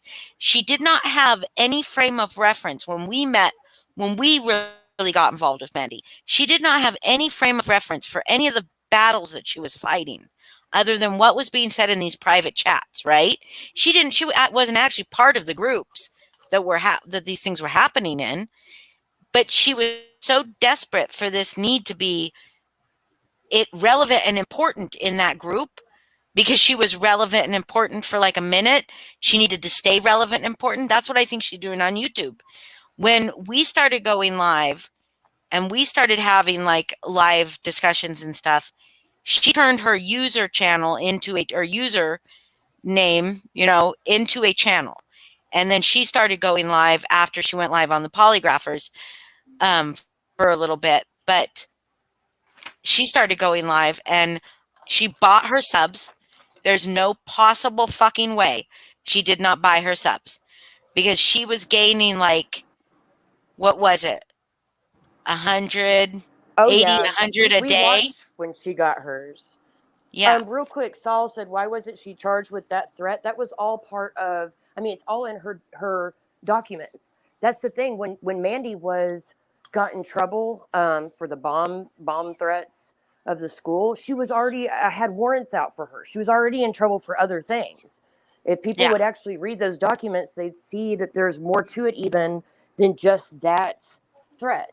And Holly, what you just said about her need to fit in, I think she's getting that fed in this community, which under normal circumstances, that's great if that people want to include somebody or whatever. But in Mandi's case, it's dangerous. And the more she feels like she's getting away with this, and the more people are patting her on the back and making excuses for her and all that, the worse Mandi's going to get. And I have news for you. Mandi's never going to stop voluntarily, ever.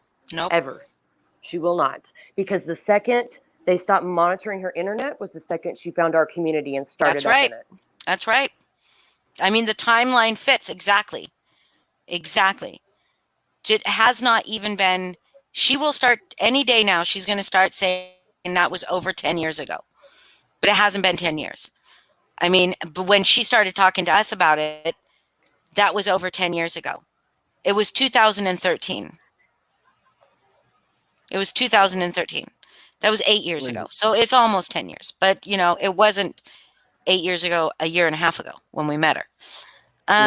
Lindsay dropped off, I guess, but this comment here, even if the videos aren't up, they could be put back up, showing the dates of when, showing like Angela and Mandi on the same stream together on the polygraphers. Me and Mandi too.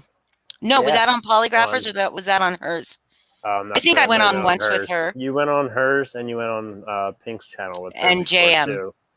Yeah, and JM. Yeah. But either way, it would show that obviously we weren't on bad terms with her during that time, and that was just a couple of months before her mother's death, and she wants to claim that we caused, her not to speak to her for a year, mind you. Yeah, but that was other people that she doesn't name. She should be naming the people that actually did that. She wants to keep throwing names around, really. Except for you just want to keep throwing Holly Lewis out there. Yeah, go ahead. Shh. Holly Lewis. Don't stop doxing me, Foz. So anyway, the reason that she hasn't been, go ahead, Lindsay, the reason she hasn't, the threats. I'm sorry, I had to leave and come back. Now what were you saying? Oh, the reason you said you were answering a question about the threats. Oh yeah, about the threats is because it's already been, that was all part of, I guess, what they considered when she got in trouble. It's all part of her court documents. No, what about the threats against Natasha? I thought that's what they were talking about. What the threats against Natasha, why she hadn't gotten in trouble for that is because Natasha has decided not to get her in trouble for that. That doesn't mean, though, that she won't be in trouble for that. Again, our job, what we're supposed to do is document and send and forward what we are documenting. What is done with that is out of our hands. Right. But that's what we're going to do. And if you want to call that obsessive, no. When it reaches a point where it was dangerous, where we are being advised on what to do, that's what we're going to do, to protect ourselves. I'm gonna say this, and I know you won't agree with it, but I do believe that, God, look at Foz just popping up everywhere. He's always got to have such a presence. I 100% believe that Angela's involvement in the true crime community is not because she has concern over the true crime community. It's because, for many, many other reasons, but one of the reasons is because she wants Mandi's life to be a living hell. Mandi did way worse to Lindsay than she did to any of us. But and even Lindsay doesn't want that. No, but I also can't fault Angela for wanting that because I know after everything that I mean, I'm not going to speak for Angela, but I can say that after everything that Mandi did to me, yeah, and there's those moments where I'm like, I don't care, or I want her life to be hell or whatever when I'm upset. You know what I mean? Like, But I I can feel like still that would falter be for it. I can still well. falter Of for it course, you're welcome to because your opinions. she used a picture for 5 hours or something of live streams of my grandson's face on her fucking live Oh, I stream, know. I remember and that. Of course. I still chose to not engage directly with Mandi or anything to do with Mandi because of you and the community, our community at large, because I knew that if Mandi retargeted us, how dangerous she is. Do I want the true crime community to be victims of Mandi's? No, but I do not. But they were warned, and then we should have stepped away. It should have been, Right. but Angela is See, still continues to I'm this gonna. day to try to make her life hell. I mean, she does. She didn't listen Well, to anything anybody says. She wish washes around the whole fucking community, and I think we wouldn't be where we are right now with Mandi still Well, here's the commenting thing. if Angela would have just shut her fucking mouth. Wait, here's the thing, because somebody just put up a comment a Yes, minute ago. I did. Okay. I did Wait. make sure. I did tell that. Here is I the did thing. tell that earlier. I hope. Yeah, there's the comment. yeah, And I that's hope kind these of what people realize we are our own people. Right. Yeah. That Please we don't might group handle them things. together. We handle things differently, and that's okay, or not okay, depending on who you ask. But we're not all just because we're all from the same community, just because we all know each other. Like I just said, I wasn't going to speak for Angela. We're separate people. We definitely have handled things differently. Mhm. You know what I mean? And I think that's important for people to understand that. Anybody is welcome to ask me anything they want. They can find me on Facebook. They can ask me on YouTube. I don't care. And like I said, I plan on doing not a million lives or anything like these people have, but I want to do a live to tell my story. I want to have my screenshots up because I do think that proof is important. And I do think facts are important, and I want to be able to tell my story, just like Holly has told hers and is telling hers tonight. And we might have other people on because y'all have to understand, Mandi has left a very, very long line of victims in her wake. I mean, she really has. So let's see, one minute. What does this say? Never mind. What was that about? Who's I picking didn't. on me? Who's picking Hey, on me? I didn't see the last sentence before I put it Oh, up, honestly. But okay. Who's picking on me though? I don't care if people don't have to leave me alone. Believe me, I've been fucking attacked. Believe Oh me, yeah, and we've had some. somebody me and earlier Holly said, private "Dear business. terms of service, they love your videos." I like your videos too. Oh, we love your dear terms of service. Your videos have made me laugh so hard. It's so good. They're so good. But I, me and Lindsay have been outs at one point, but like bad, but never bad enough to threaten each other's lives or children No. or do And listen, anything real life. None of it and was we real life. also were able All to of it was Facebook communicate shit. respectfully. We don't even see eye to eye on everything now about Well, there was a everything that while happened we back couldn't then. communicate respectfully. No. But you're right. We never took it. I never thought you were dangerous. I never thought you were. You know what I mean? Right. I was never going to threaten your custody Right. or fucking call your job or fucking, make sure that your whole town knew who you were. Right. Like, it just seems like it's just, or threaten your life because you said something about me in a group, Mm-hmm. It's, so Saul, wait a anyway. minute. Saul, Mandi and Natasha are not only just normalizing going through life. The thing I can't stand is I'll watch them get up there, especially Natasha, and be as pious as ever. With my morals, I wouldn't this or that. And I'm like, I feel like I'm having a fever dream.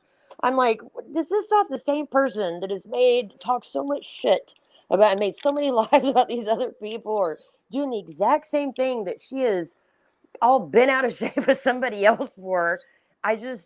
It's astounding to sit there and watch, and then to watch her followers not bat an eye at it.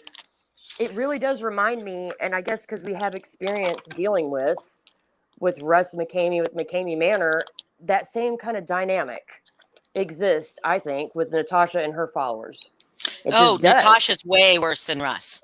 Oh, she is. Way worse than Russ. She is, but I mean that same dynamic of yes. Yeah. One day all of them could hate Mandi, whatever, and the next day, if Natasha's like, "Well, I just decided she threatened to kill me and my kids, but she's a great person." Yeah, she and called my like, daughter yes, a whore. Yes, we think so too. She called my daughter a whore. She made a Facebook or a YouTube video under a fake name with that Freddy Krueger song with my children in it. Yeah. That's She's a good person. She's a good person, people. Who fucking does that? I don't care if you choose. I do not care. So I can see if somebody chooses, if for instance, Lindsay chose to say, okay, Mandi, why is it always I forgive you? Because you're sitting right here. I know, it's fine. And she did bad things to you. And you said, Mandi, I forgive you because I choose peace. Like what Natasha first said when she first forgave Mandi, I choose peace. That I get. I choose peace. Yes. But when you can go from a woman threatening your life, she will rip you apart with her bare hands. She calling your daughter a whore. She's putting your children on a YouTube channel and with scary music. It's threatening, even though we know it's just a song, whatever. It is a threatening vibe, right? And by the way, at the time she was framing Voices, who was Natasha's mod, I think, at the time, for that channel. Yeah, how can you turn around and be like, oh, well, but then how can I can see even through all that saying, I want peace, please leave me alone, I'll leave you alone, no more lives with your name, blah blah blah blah blah, even though Mandi would have never stopped. If Natasha had said that and stuck with what she said, because if you go Angela, and you're right. Wait, Angela, you no, I'm going to finish my sentence. I'm not going to be interrupted for that, Snake. If you go then and become a fucking mod in that person's fucking channel that called your daughter a whore and threatened to fucking tear you apart with her own hands, you then become close to her. Like, I know Natasha's not doing it because she actually likes Mandi. She's doing it because she wants some kind of leverage or control there, and because this back and forth with Mandi makes her money. Because conveniently after the July Nights thing, conveniently Mandi gets beat up by her boyfriend, right? And Natasha comes to the rescue. Natasha came to the rescue. No, there was no call to 911. I know the cops never showed up. I know that. Because there would be proof. Natasha, if you called 911, because Natasha, I know somebody's watching for you and screen recording this. If you watched 911 or have called 911 in Suffolk County, there would be record of it. Show us the record. Show us the record where you called 911. My favorite is how she went live after that and made money. Yeah, she had out her virtual offering plate there at the church of Natasha, and people were paying their tithes to some bullshit. I thought, what in the hell are these people thinking? How much of it went to domestic crime victims? Yeah, I think that would be Zero. So $0. about the calling 911, she claims she called Suffolk County. So it wouldn't just be Suffolk County. There would be a specific precinct you have to get a hold of, like Philadelphia, like New York. There's many different precincts. It's not just one, like a small town will have. So it doesn't even add up. No. Their whole story. Oh, and how long they were on hold? Bullshit. If you're calling with an emergency, they're not leaving you on hold like that. Where she was commenting, oh, I'm still on hold for 15 minutes. I'm still on hold. Yeah, bullshit. But see, what was I going to say? Shit. This isn't about you, Angela. Sorry. Okay, well, listen. Okay. She can come onto your live when you go live about your story and talk about her shit. No, it was important. I know what Mandi has to gain by being nice to Natasha. What she has to gain is she has seen how whatever Natasha says is the Bible. So, in other words, if Natasha's cool with Mandi, then everybody's cool with Mandi. And what Natasha has to gain is as long as the drama's going on, as long as there's whatever, then yeah, she's getting views and she's making money. It's mutually beneficial. Um, but it's not going to end well. You can quote me. I want it put on record right now. It will not end well. Will not at all. I don't know if y'all No, caught it it the other won't. night, but I caught it not live, but I caught it the whole thing where I guess where Crafton and Kim had gone live, and then Mandi had come to warn Natasha because she's a good friend. And then she said later that she recorded, which, by the way, I promise you, she recorded more than just the last 6 minutes of her conversation with Crafton and Kim. But when she saw that people weren't following along, she backed out. She backed off of it. She's definitely trying to cause a divide there. And people that don't get that, I don't know how to help them. That's why I'm at the point where I'm like, I want to tell my story. I hope that innocent people don't get hurt. But these other people, I'm sitting back with my popcorn at this point because there's no excuse at this point. Uh-oh, we're doxing. Chrissy, Orlando is her boyfriend. Orlando's boyfriend. Yeah. Her boyfriend, by who the way- she stabbed, and she says was in self-defense, but she came in bragging about it into Hell Chat. So, there's that. Yeah. And by she the way, also for bragged those, about how she got her ex jumped, and then she laughed about it because he came to her crying about it, and she knew she set him up and tried to fake comfort him. for those saying that Mandi has to stay with him right now, she has her choice. Well, I don't know if y'all noticed, but she was I recorded it. She's in the car with him the other day, and you could hear him talking to her before she was able to mute it. And they're talking fine. They're still. I can't. I just can't. I mean, okay. I don't know. I get frustrated just because it's hard to watch people that do not display any signs of having any kind of common sense at all. They or don't even question things or don't even say, wait a minute, that seems a little odd. There's just none of that. It's just, oh yeah, sure, that all makes sense, and it doesn't. Like I said, I think I'm in a fever dream or something. I don't know. And yeah, Mandi. Yeah, no, it does definitely feel like a fever dream. Mandi does not work. We have never gotten Mandi fired from her job because, number one, most importantly, Mandi does not have a job. Okay. This exactly right here. Yep. It takes time to set up a StreamYard. You have to actually type out a title before you can go live, and you have to enter the broadcast studio, click go live. Are you sure you want to go live? Yes. Yeah, it's multiple clicks when 911 and call would have been so much faster. And even if she did that and threw her phone aside, they send somebody out. Just doesn't even make sense. People are spot on. Yep. Hey, wait. Yep. Who was it that's also Orlando that was always, was it Genji? Genji something. Yeah. I think he changed his name because I've called him out in different chats in the past. He's a piece of shit too, if you ask me, because he knows. I don't think he knows to the degree sometimes that Mandi, whatever, but because I've gone back and forth about him. I was like, I can only imagine if he were to try to leave Mandi. I bet she has all kinds of things recorded and stored and blackmail him and get him in trouble with his job. But at the same time, he has participated enough in her bullshit with her that I think he's a piece of shit. But I also think that he might be genuinely scared to leave Mandi. I don't know. I would believe it. I think okay, so look at it. Who's here? Nick Bishop. Yep. Nobody doxed him. Hold on. Hold on. Let me read it. Why are you all obsessed with me? I left your community months ago after I defended. Bullshit, Mandi. Bullshit, Mandi. That's not why you left. You left because you were shown what to be the fucking psycho fucking liar that you are. Somebody wanted to ask you, so we wanted to ask you about it, ask you about the screenshots that were shown, and you flipped shit and went fucking live 15 fucking hours threatening people. You threatened my grandson. You fucking contacted Lindsay's autistic son And mocked him. and By the mocked way, mocked him, his disability. Sure did.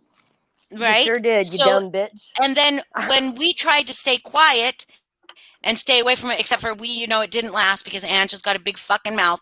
And I want you to know, Mandy, since you're here watching, stop lumping everybody in with Angela, because Angela on her own is the fucking snake that she is, and nobody can fucking control her. Nobody can control any of us.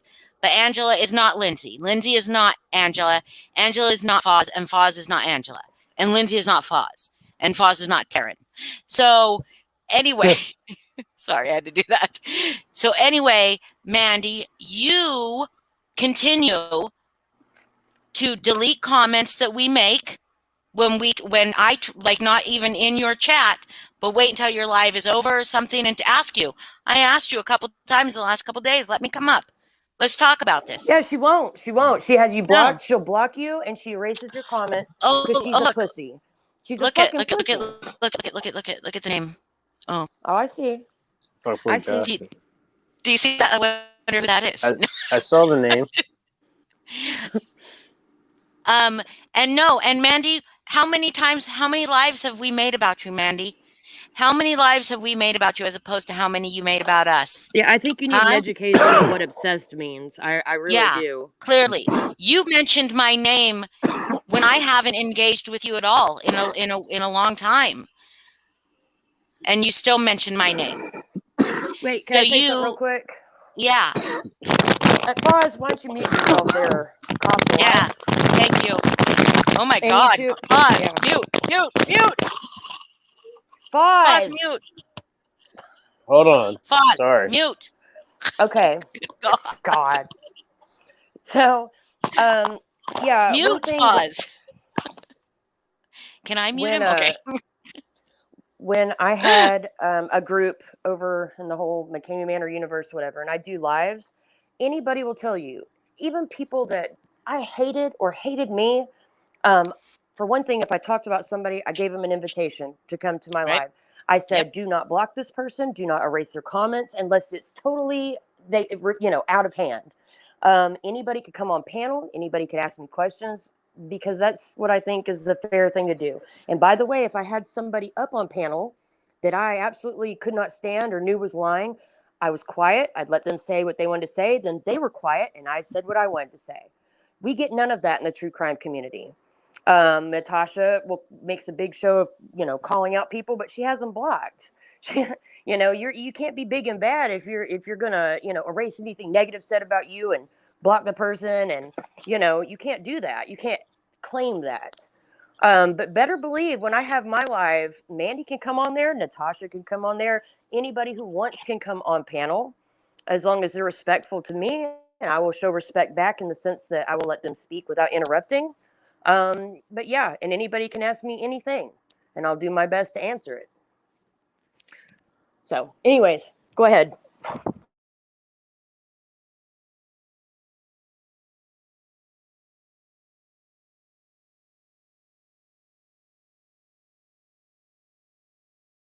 Was that the real Mandi C? The fake wouldn't mention Nick, right? No, she did say something in that big long about Nick. fiction thing. She tried to say something. I don't know. Yeah. I don't know if it's her or not, but whether or not it's her, I'd say the same thing to her directly. Yes, true. It really doesn't matter to me. For the people in the comments that say they didn't see Mandy's comment, that's because she put it up. Mr. Foz channel. Right there. But they can't see it in their chat. They think they're blocked, but it's because I unblocked her on Mr. Foz channel, so she can comment there, and she's over there. Okay, so now I want to use this Mandi C exposed channel. Yeah, so yeah, we're in collaboration. Thank you, Mandi C exposed. Mandy, so I'm going to leave this up here for a little bit because you said, why are you all obsessed with me after I left your community months ago, after I defended Nick Bishop, the dude, Lindsay, and Justin Dox? Okay, we know that didn't happen until after you left and went live, several hours for 2 weeks. And again, I didn't. If I am so Yeah, no, I want to say, if I am so dangerous, leave me alone and let me do my own thing. But you keep saying my fucking name, and I have left you alone. So, I'm just going to take myself out of, or just separate, because I am my own person. You keep saying my fucking name. You said I've threatened you. You said I've had you swatted. You said I've threatened to slit your throat. Okay? You keep saying my name, and you kept saying it long after I completely disengaged with the whole thing. So you're not going to stop. You're not going to stop and do your own thing. And you lie. You lie to people. And I don't care if I'm not part of that community. I saw you lying, and I'm going to say something. And we stayed quiet for long enough, Well, honestly. here's the thing. You lie about me, and I'm going to tell the truth about you. So if That's you right. keep on lying about me and you keep on changing the narrative and you keep on bullshitting, I'm going to call you out on it. I've never gone live before this and done this. This isn't even my Me live. neither. I'm just popping in on it. But yeah, and best believe, Mandy, if you're still watching, which I know you probably are, when I go live, you could come on panel, honey. And I'm going to have every screenshot backing up everything I'm saying, every fucking bit of it. And Right. I And dare you to come on there and call me a fucking liar. Lindsay did not dox Nick. Lindsay was in a group chat that Justin doxed Nick of 4 people, right? So I don't even know if it's doxing. But Mandy, you literally have doxed people, and you've sent police to people's homes that didn't deserve it, didn't need it. There was no reason. Twice, at least. So you can, But Mandy, if you want to come up live, I don't know if she's been back in the comments at all, because I had to scroll up. But if you want to come up Oh, live wait, here, you can come up live here. I would like to say, if I'm not mistaken, didn't she say I put her on a pornography site? Bitch, I wouldn't help you earn another dime if Wait, fucking this is the last wait, thing I did. Lindsay. What's a pornography site? What Yeah, is that I don't know what that even? is. I I don't don't know what even know that what that is. is. Yeah, Why are you I'm always sorry. lying? At first, I really did think she was delusional about some things, and then I thought, no, she's just full of shit. I think it's really, I think she's one of those people that has lied so much. She, not on everything, because this makes it sound like she should take no responsibility. But on some things, I think that she believes her own bullshit because she has told herself stuff so many times. But most of it, she knows exactly what she's doing. She knows she's Yeah. full of shit. Mm-hmm. Absolutely. And Yeah. mental health, that's like saying, "Oh, well, I got drunk last night. I'm an alcoholic. And I got drunk last night and I went and fucked somebody else. But I get a pass because I am an alcoholic." You Yeah. know? Nah, That's so right. whatever happened, just excuse me for that, but it's not my fault. And I'm not going to take responsibility, you But know? I will say, if Mandy does start going crazy, or not, I don't want to use those words. If she starts going on one of her tangents and saying that we caused her to be suicidal, that you all know that that is an act for you all to like have sympathy for you, but But also know that when she does that, she's getting off on you guys fucking having sympathy for you. It's yes, a but what you should do is fucking still call game. 911 and get her Yeah, help. You get her help. absolutely should. Call her Yeah. out. Take her seriously every time. Do that. But yeah, Holly's absolutely right, and I don't care who wants to say I'm shaming this or that. We know better, people. That's what we're trying to tell you. But yeah, take her serious. Actually, get her help. But don't Yeah, go on a she needs live help. afterwards and say, for the low price of $19.99, I too can step in and be your savior and call 911 for you when you face a domestic violence incident. I'll Yes, shut up now yes. before I get Well, myself in No, trouble. I she mean, made it's the hundreds. truth. She made hundreds during She that. made And hundreds. it was thick. Think about that. People that are supporting Natasha. Think about how convenient that was. The July Nights channel was exposed. I don't know the exact dates of that, but then suddenly Mandy was being beaten up by her boyfriend. Can't call 911. I know to some people this is going to be taken out of context that I'm victim blaming and victim shaming. I'm not. I do, because Mandy is not a victim. What happens between her and her whatever he is very mutual, and it's disgusting and toxic, and it's wrong on both sides. If he was beating her up, if he was genuinely beating her up, he should go to jail. I don't think she deserves that. I don't think anybody deserves that, but I don't think it was real. I think she was making it up because she needed to make up with Tasha. And for those interested, you should look up exactly what happens in a domestic violence incident where Mandi lives. It's very interesting if you read what the protocol is for those types of calls. And yeah, just saying. And then look at Natasha came to the rescue. Nobody had Mandi's address. That's why Mandi felt comfortable doing that, and that the cops wouldn't come, and that the wrong person wouldn't call 911, right? Because nobody would be able to. You could call Suffolk County or New York City or wherever you wanted to call and say, I'm on a YouTube live and this woman is being abused by her boyfriend, and they'd say, do you know where this is happening? How are they supposed to find out? How are they supposed to know without an address? So if but didn't she also? But Mandi would know that. Mandi would know nobody would be able to call 911 and actually get police there. But it's not right? just that, Holly. So it was orchestrated. What she did was that, remember when she had filled out that is part of her gaslighting, that police report, she had Orlando do it, trying to gaslight us, saying it was us, blah blah blah. Yeah. It's my understanding that Mandi let them know, hey, if you get any welfare check type calls for this address or for me, disregard them. It's people online harassing me. That's why she wasn't scared of that. Right. She could, because she did. If you get a welfare check for me, just know, she absolutely did that. What does that say? See, I don't know if her boyfriend is military anymore. I'm not sure. He hasn't recently retired. And I mean like recently in the past year or so. I'm not sure he is still military. I'll be quiet with I'll just be quiet about that. Do you know for sure 100% or not whether he's military? I think, no, I don't know 100%. No, I don't. But I think that he does something else for a living. Yes. No, I do. Yes. It doesn't matter. Yeah, but that's saying I don't think that he's still. I don't think he's still active duty in the military. I know he was. That's why she had him file that police report saying, "Oh, these people, whatever," is because she didn't want to do it under her own name. She wanted her boyfriend with the military standing because he has more. That's another reason I think he's a piece of shit, because he's obviously knows better, and Pink says she's all up saying we want her to come up on panel, like laughing that what are we begging her to come up on panel? Whatever.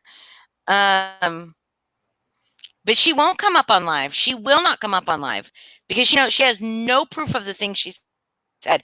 And she repeatedly tells that community, I have proof, I have the proof, I have the proof, but she won't show it.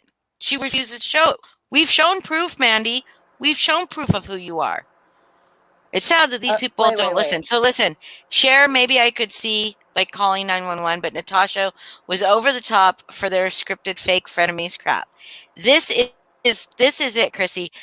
The people in that community that believe Natasha for a minute, because how many times has Natasha said, when I'm done, Shug. When I'm done, I'm done. How many times has she said it? She said, and how many times has she said she's done with Mandi? The first time she said, no, this is it. It's over. Like, I'm not. And then she forgave her. And then again, after she threatened her, she said, this is like serious. Like, I'm taking this serious.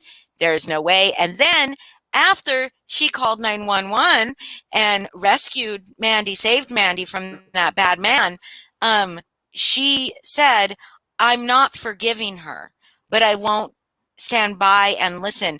My God, what a savior she looked like, right? Like, how good did that make Natasha look? How good did that make Natasha look? And it garnered sympathy for Mandi. How can you guys not see how this is a true crime community? You're a true crime community. How do you not see through the bullshit? Like, and I y'all don't. have put on a pedestal what the biggest for y'all in y'all's community true criminal up on a pedestal. And Yeah. said this person's the victim. And Well, shame on and everybody. Natasha's a criminal too. Well, I heard she Natasha, I'm scammed people. surprised. Listen, I'm surprised. You know, Jesus might have died for all of our sins, but I'm surprised Natasha hasn't said that she's the one that paved the way That for actually Jesus. died. Yeah. Like she's the one. But she gave him the wheel. Right. She gave him the wheel to die for our sins. All the Right. wheels. And then Jesus. I think Jesus is tired of driving. Drive them Probably off the fucking cliff. Jesus is tired of driving. Yeah, He's like, we're going the wrong way down please. a one-way street here. Can I get one of those Please turn Teslas around. that drive itself? Something. Something. Sugar bug. God. So anyway, Natasha's I mean, there's a few of them in the community. Then they're all over the internet. Socially opportunistic predator. And the simple act of her taking the opportunity to save Mandi, call 911, go end her live and go in there and be like, oh no, Mandi's being beat up. It's terrible. And go call 911. Then I'm going to go live and make money going live about how terrible that was, but not give a single fucking cent to any of the domestic violence victims. And if she did, she surely would have said she was doing it. Right? I have a question that has nothing to do with anything we're talking about other than the people involved. Somebody shared something with me, and again, I'm trying not to be judgmental about the true crime community because believe me, the McKaMeY MaNoR universe was crazy enough that we had somebody fake their death. Yes. We had all kinds of shit that go on. 15-month-long pregnancies. But somebody sent me a clip that, I mean, I'm trying not to take it out of context. I'm not really sure if I want context, but it was some man and Natasha, but she, you know, it was her avatar or whatever. And then all of a sudden, I could have sworn the person in the middle, it popped up where they were fornicating, which I don't know what part of that panel made them get their rocks off, but I'd like to know what in the hell was going on with that. Did you guys see that in the chat? Did any of you see that? I was thoroughly amused, but it was that Irvin guy, right? Yeah, that was the first guy. It was the Irvin guy, and then in the middle was somebody named T-Lee or something like that. And then Natasha was on the right-hand side, and it was T-Lee's camera cut on, and there was her face and a dude behind her clearly getting ready to rail her. The panic, right? The panic in his eyes.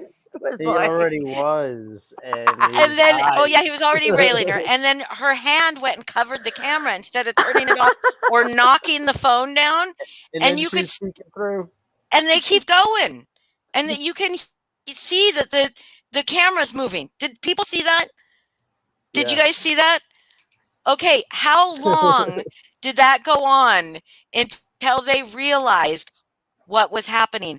Because both of them were sitting there either oblivious or, well, Irving was definitely oblivious. Maybe Natasha saw it and was not wanting to comment because she was kind of weird quiet. I heard her on her live. She claimed she was coloring and wasn't looking and didn't see that. Oh, I see. And then somebody sent it to her. She just kept coloring. Oh, that's priceless. That is priceless. Oh, sorry. So I was getting railed from behind. That's why I dropped off. You didn't want us to see it. My bad. Because you did the proper thing. You did the proper thing and left the channel. Well, I'm a prude, Holly. I'm somewhat of a prude, as you know. I'm somewhat of a prude, and I didn't want to offend anybody because you know how I don't like to offend people. I'm a very agreeable person. Yes, she was next to those awful, dirty fornicators, Karen. I think Irvin is the one that gave Natasha access to his Facebook. Chrissy. No, Chrissy. No, him not. He was not smashing it. it was him and Natasha were on either side, and the person in the middle, their avatar, like their thing in the middle, like this. The guy who was doing it, his name was Like Jesse this? because everyone was like, Jesse. Yeah. So it's like this, and imagine I would be Irvin, and I'm sorry, Lindsay would be Natasha, and Foz You know would be what, this. Holly? You're a real bitch. Oh, I would be the one doing it. and I'm in the and spot. Foz is the one in the middle. Foz's screen cuts on, and there's somebody in, and Foz is railing someone from behind. I almost went the other way with that, Foz. Someone, but clearly they're getting it on, and then the person just covers the camera and keeps going. They don't cut it off. My point is that was a good representation of the kind of thinking I think goes on in this community. Like, sure, this will be a good idea. Let me just hop on this panel here and go ahead and do this real quick and then go on. And then we're all going to pretend like it never happened. We're just having this true crime community conversation. It was a good metaphor to me of a good, display of kind of what I think some of this thinking that goes on is.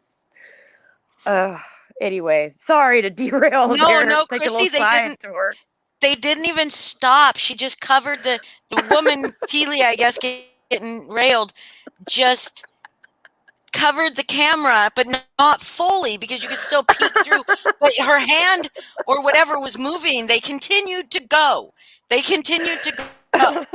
Now that's commitment. That is commitment. That is passion. My God. Passion. Yeah. But I want to know how long till someone realized it was happening.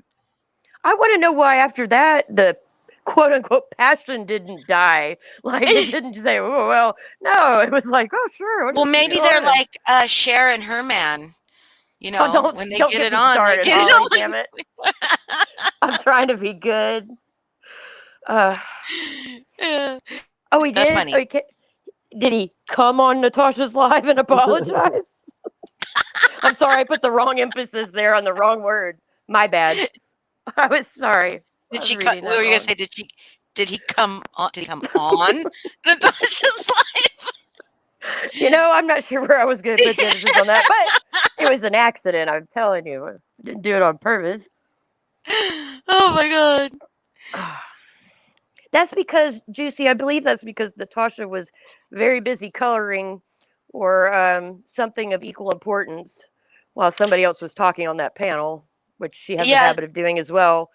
To show how interested she is when people come on and pour their hearts out. She's over there coloring or checking her phone or whatever. I'm not gonna sex shame anybody. Do your thing. If that's their thing, do your thing. But what made me laugh is how long the two people on either side of that just did not notice. I mean, I noticed immediately. Look in the comments. Irvin's looking at him saying, Jesse. Wait. In the comments, they're saying that Irvin guy blamed it on rosacea. What the fuck? What?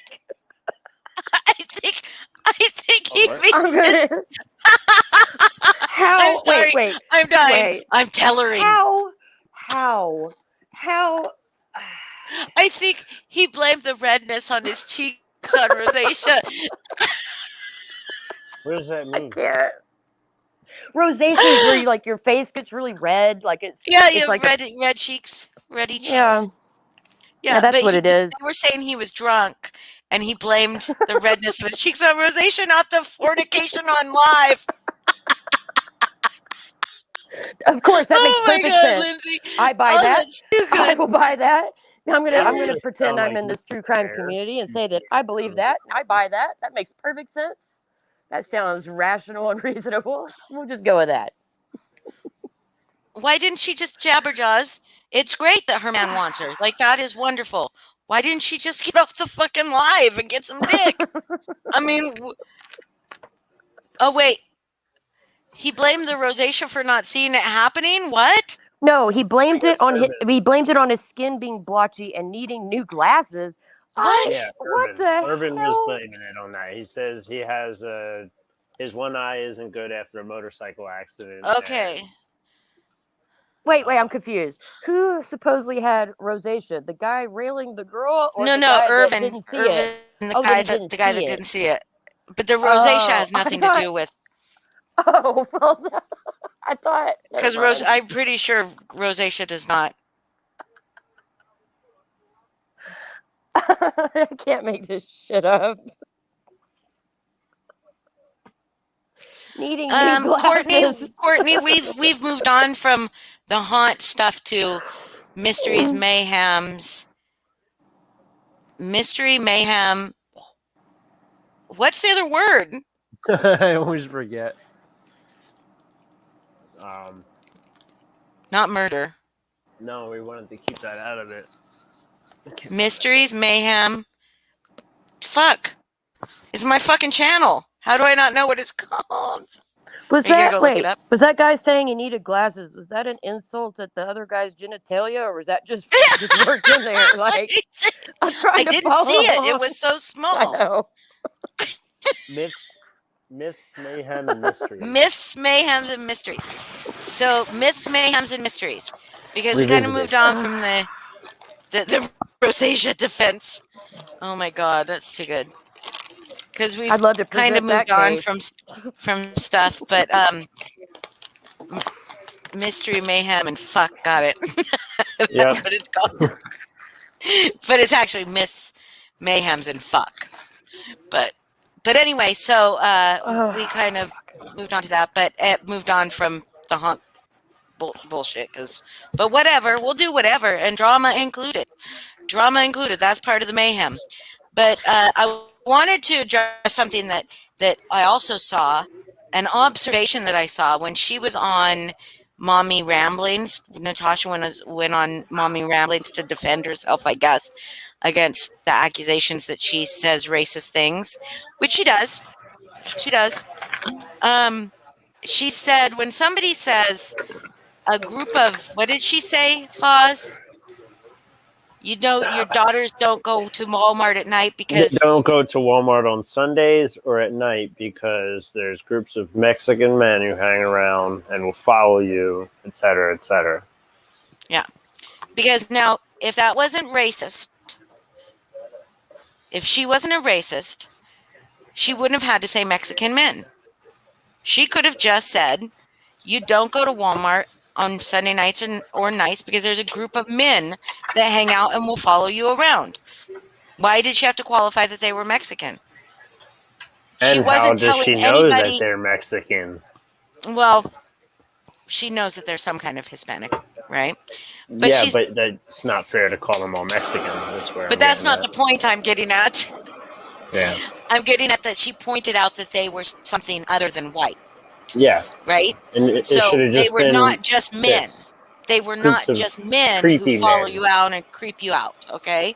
Yeah. But she wasn't telling people in her community, like she wasn't sitting her daughters down and saying, look, there's a group of, it would be one thing if you are identifying a group of men to someone in just personally, right? But when you say to a group of strangers on the internet that it's a group of Mexican men, okay, that's racist as fuck. When you, and I'm sure all of you have seen the video clip where her younger daughter, and I'm not going to say her name, is doing something, and she says she wants to use, and I apologize for this, she did not use the hard ER word, but she said, I'm going to use the Negro technique. And Natasha's like, what? And she's like, there's several problems with this video. Several problems. That she says, what do you even know what that means? And she says, yeah, it's like when you make things easier for yourself. And she says, no, do you know what that word means?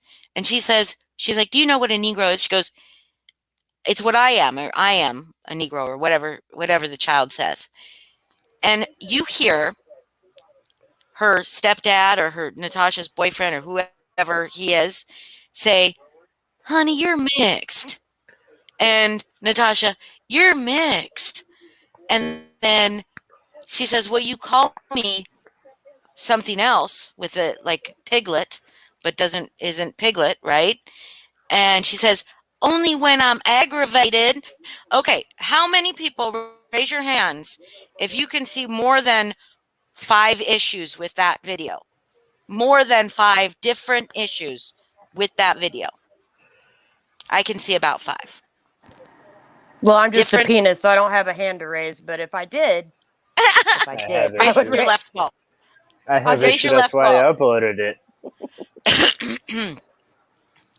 Yeah, and she said, I think Natasha said something like, well, something about the adoption or something. They wouldn't, if she was racist, they wouldn't let her. Well, it's not like she went out and committed a hate crime, unfortunately, because I live in the South as well, and unfortunately, yeah, she could still be racist, and she still can adopt her, or whoever that is to her. I guess her niece, right? Mariah is her niece. She could still do both. It's not like they're not going to let her adopt because she said something. I'll Right. just tell y'all. But that doesn't mean she's not racist. And that was racist. I don't know why she doesn't just apologize for it. Own up to it and apologize and move on. The thing that bothered me the most about that particular incident, Holly, is the fact that she's also teaching that child that that's not racist. That that's okay. Well, let's go back to the very first thing. She obviously knows not to say the hard ER word, right? She knows, she's been taught that the young child's been taught not to use that word. So instead she uses the word Negro technique. Do you know what that would be referring to? Negro technique. You know. You guys all know what that is slang for. Yeah. Yeah. I mean, that's not slang for it. That would be the white proper person's way of trying to not be racist, but saying something incredibly racist anyway. By Right. saying that there is a technique you can use to make something difficult more easy, or taking a shortcut. Yes. Okay. So there's that. There's the fact that she then says, do you even know what that means? Do you know what that word means? As if her 13-year-old black niece/child, however old she is, 12, 13, right? I think she said it numerous times, that she is somehow ignorant to what that means. She did not use the hard E word. So she is intelligent enough to know that you have taught her that it's not okay to say that, but you've still taught her the fundamental racism that is perpetuated by white people against black people with those kind of words, with those kind of thoughts and ideas. Then, honey, you're mixed. As if being mixed somehow takes away her blackness. Yeah, I that's that whole thing. That is the saddest part to me, is her saying, honey, you're mixed. It's okay because you got white in you. So you're not really a Negro. That's what she's saying. And then to say, I call you this other word, right? I call you this word when I'm mad at you, when I'm aggravated. So it's not even out of joking, like a pet name, which is gross and ends up said. It's when I'm angry. So I'm going to comment on your skin color because I'm pissed at you. Then you're not white. Then you're not mixed. You're you're a let. So it's just, it is just fucking unbelievable. Or did you read this, Holly? She also asked her once why she was speaking black when she is white. Oh my fuck it. Is that on video? Is that on video? Could somebody please get it to dear customer service, terms of service, or whatever that person is? Because oh my goodness. Dear terms of service. Dear terms of service, because yeah, if that's on video, if somebody has that on video, that is well, listen, so great. after seeing that was when I've been watching how this community and how Natasha's been with Mandi. But when I saw that the community was turning a blind eye to what was obviously racist behavior, I thought, okay, this one where she tries to explain this. When she tries to explain this, she said, I was dying because there were kids posting this thinking that was really a COVID suit. Okay, seriously, do any of your fucking users believe, any of your followers believe that's why you fucking posted it? Nobody fucking posted it thinking that was a COVID suit. Nobody posted that. Nobody thinks that was stupid enough to think that that meme was anything but a racist meme. Yeah. Nobody. Natasha, you treat people like they're fucking morons, which, I mean, To be fair, as to be fair, to be fair, I mean, like, you kind of people we'll just let allow that. you to treat Yeah. them, right? So but at any Apparently, rate, Mandy had posted the video at one point. I don't remember seeing that one. So if somebody has it, I'd like to see that. Listen, I want Natasha to also saying it. say this. I think there's a very good chance that Mandy is behind one of these Hate Natasha channels.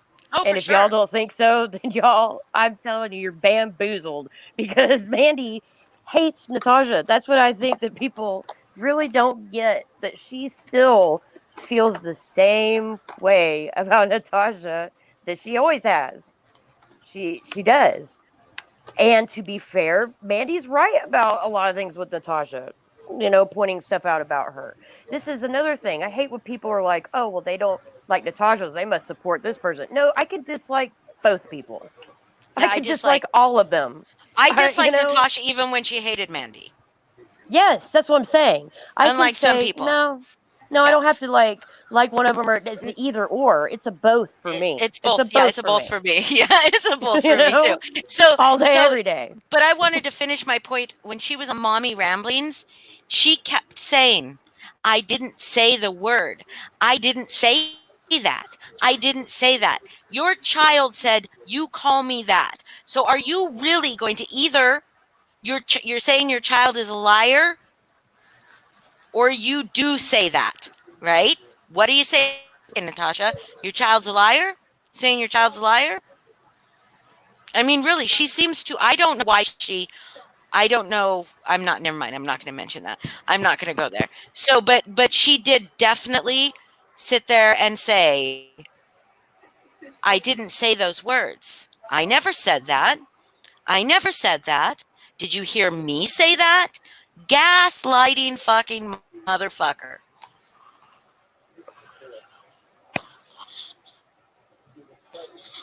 Ooh, what one was that? Didn't we just recently see this screenshot of Mandy's Yeah, I profile? don't remember. I don't remember what channel it was, but there was a video being uploaded on one of those bullshit channels, and the video was obviously taken by Mandy. You Yeah, was guys, it she that does that. chanting one? By the way, I the don't reason we know. know a lot of her alts is because she usually messes up and tells on Yes. herself. Yes. Okay. And that Daniel Pellegrino, which the whole time we were supporting Mandy when she's like, oh, she added them to Hell Chat, said this person is coming after me and blah blah blah, and then we found out it was her. And we know that too because we had people reach out to us from the true crime community when we first came around that showed us where Mandy was in other chats, true crime chats, and had added Daniel Pellegrino to the chat. And Daniel, quote unquote, Daniel Pellegrino says all kinds of horrible, racist, homophobic, awful things. And it's Mandy. It is Mandy. She will insult herself. It's just like the July Nights channel, how she went after herself to try to fool people into thinking it wasn't her, but it's her. Wait, Natasha has cancer? I don't know about that. I thought She she was meant supposed to have brain surgery, but her family told her no, it was too dangerous. But she did still collect the money for it and never returned it. Yeah, sure she does. I don't believe a word she says. See, I don't even know that much in depth with Natasha to know that part. I don't like her. I can't stand listening to her lives. Honestly, the way she speaks, it drives me nuts. I don't know why. Like it's why. Exactly, pause. Honey, you're Exactly. mixed. I can play if we do like a mock trial, and Oh God, don't I'll start on play mock trials. Natasha's husband. Honey, I'll play That- Natasha because I honey, am you're Southern. mixed. You're Whoever was mixed. doing a mock trial on the Chris Watts thing, that's gross. Yeah. That's disgusting. And that's the thing. And that's another thing I want people to realize. Even if we might comment, and I know I have commented on things if I hear Mandy's brought up or Natasha, that doesn't mean I don't know enough of the history of these YouTube creators. That's why I say I don't support any of them because I don't know the ins and outs of everything they've done or what they stand for or do you know what I mean? Um, so no, I don't. I don't think just because I might agree with somebody in disliking Mandy or Natasha or point something out, that doesn't mean that I support that person. I support everything about that person. I don't know these people. Wait a minute. Now we're needed a GoFundMe for food delivery because she had COVID and her husband and kids could cook. Now her daughter. Sorry. Damn it. Oh my god. Honey, you're mixed. That's pretty good there. That's pretty good, Holly. Yeah. Nice. Yeah, I'm a she is a racist. She's a racist. And she doesn't she can say all she wants, she's not a racist. And she's a fucking homophobe. That's exactly what a Transphobic. racist would say. So Transphobe? remember when What she happened? couldn't What happened with her being transphobe? you remember when she couldn't she was Oh, talking about voices for I the remember. voiceless. Yeah. And she's like, "Is that a man or a woman?" I still don't Mhm. know. I asked one of my mods who's trans, and they couldn't tell either. I still don't know. And I'm You like, know "What all the that fuck tells does me it is matter?" you know what all that tells me is, and here people I will clue you in on this. That tells me that if she did and she was telling the truth and she did ask a mod, that her mod's a dickhead. They might also be trans, but they might also be a dickhead. Yeah, Do you know what I Yeah. mean? you can also be yes, just like you can be a partner with um a partner with a black person and still be a racist, a crazy Yes. fucking racist.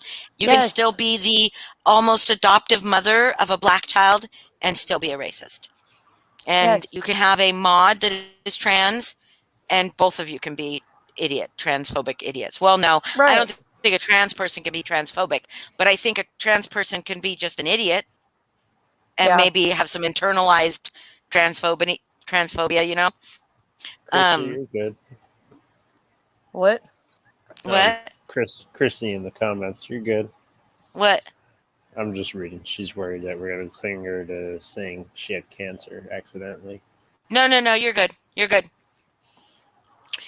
To be clear, in this chat, it has been established that Natasha never had cancer and no one actually said she had cancer for sure.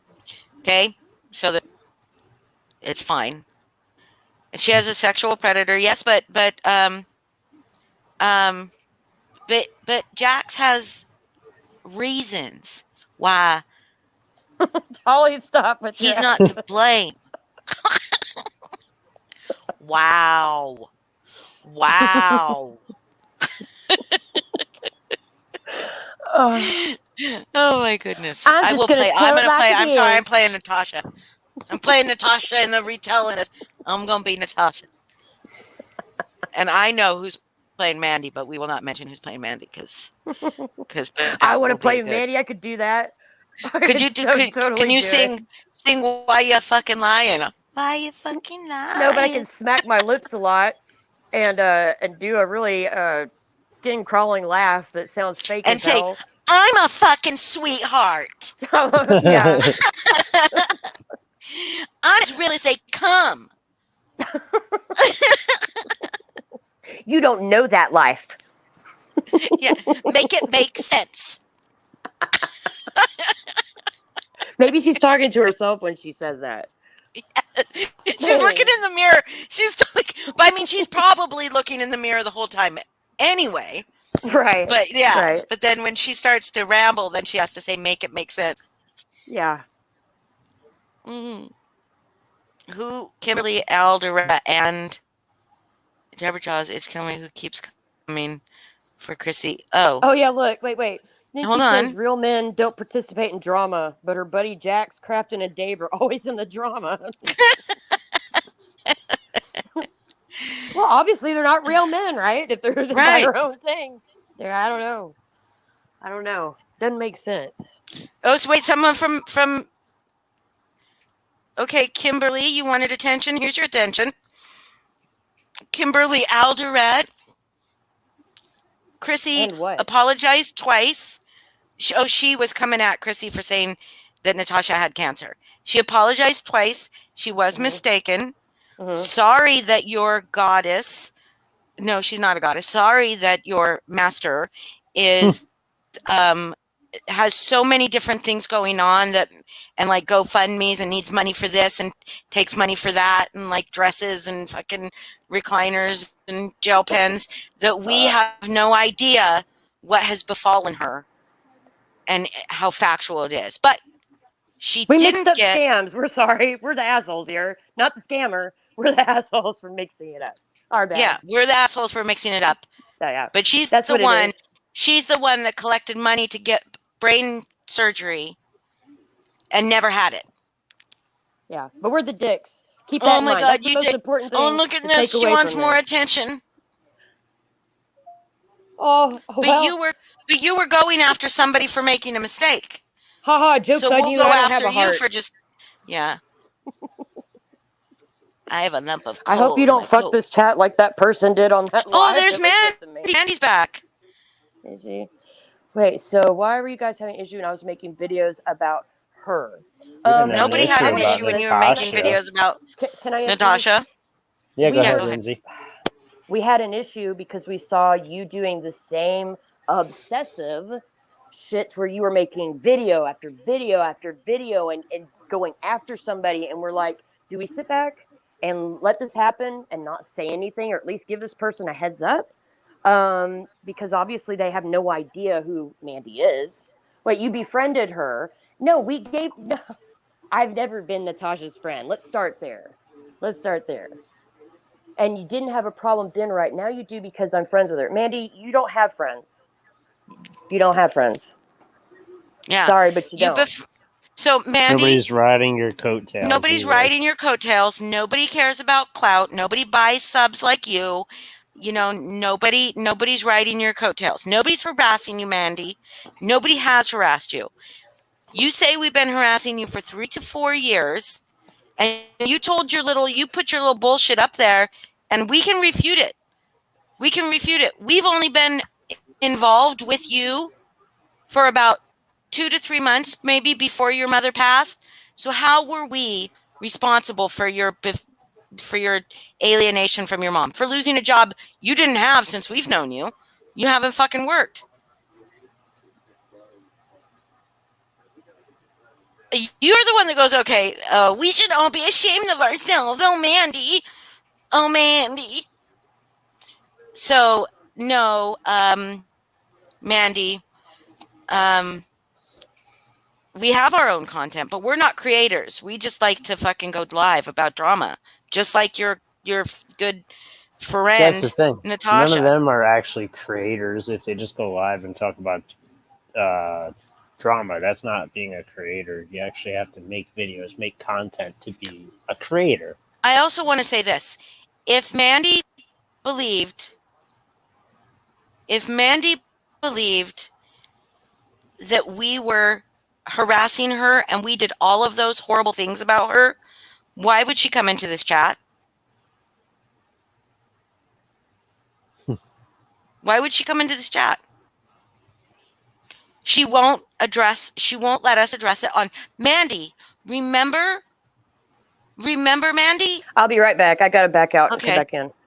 Remember, Mandi, to be transparent, you must know both sides.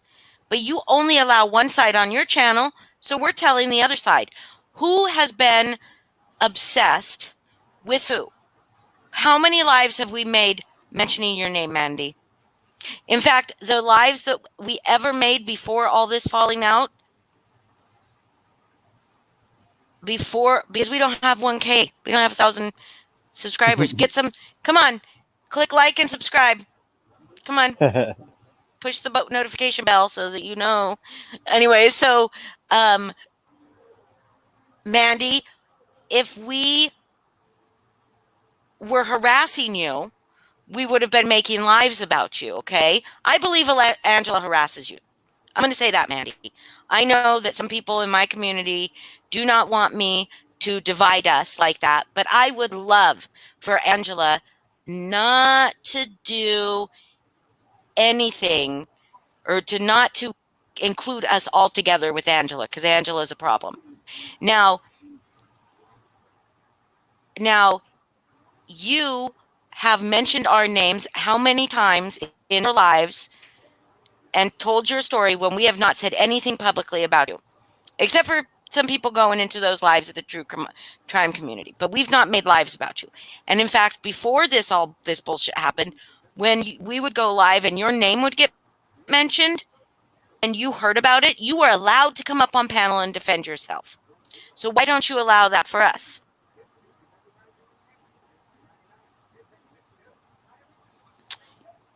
I mean, she left. She left, of course, but I don't believe that you stalk Angela. But what?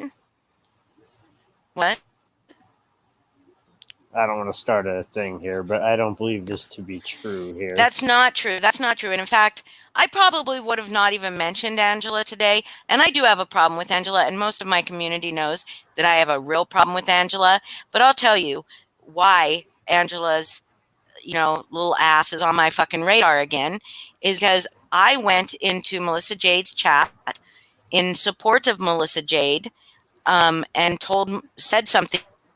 Didn't have anything to do with Angela, and Angela felt the need to come onto that comment thread and start talking shit about me and telling Melissa better watch out, like not to fucking trust me, better watch out with this one or whatever.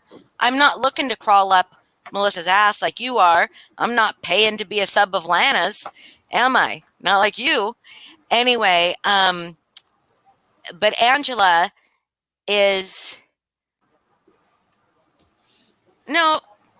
You know what, Tiffany? Like whatever, you can host your lives and you can say what you want, but I have a real problem, Angela.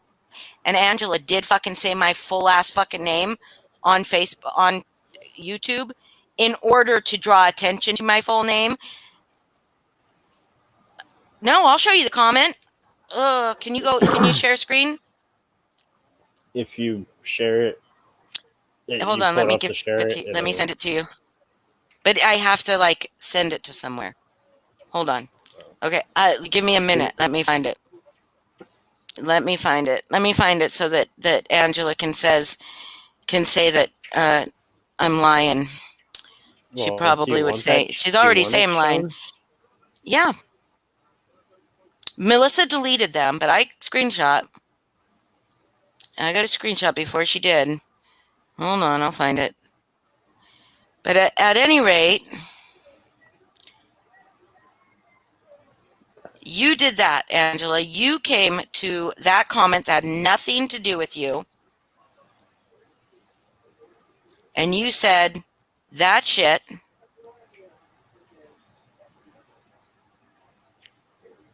And so there's that potato. So, god damn it. Oh. Hold on, it takes me a second because okay, July 2nd. I'll read it out loud and then I'll send it to Foz. My comment's still up there on one of Melissa's posts. Oh look, she says my name, inserting herself in the drama she bashed me for. Nobody wants your opinion. You are clueless as usual. And next time you tell someone to shut the fuck up, make sure it's someone afraid of you. For I am not. You hid under your alt like a coward. You get zero respect. And this isn't doxing. It's your Facebook name, idiot. So that was Angela.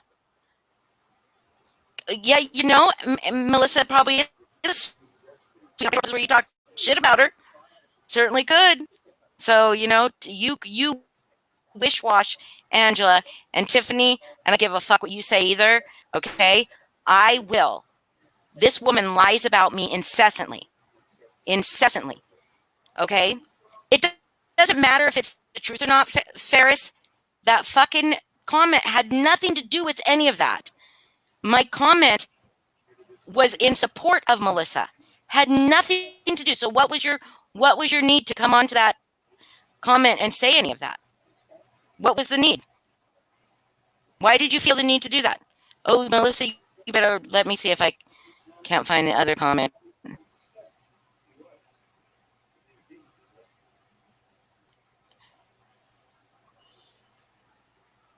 Hold on.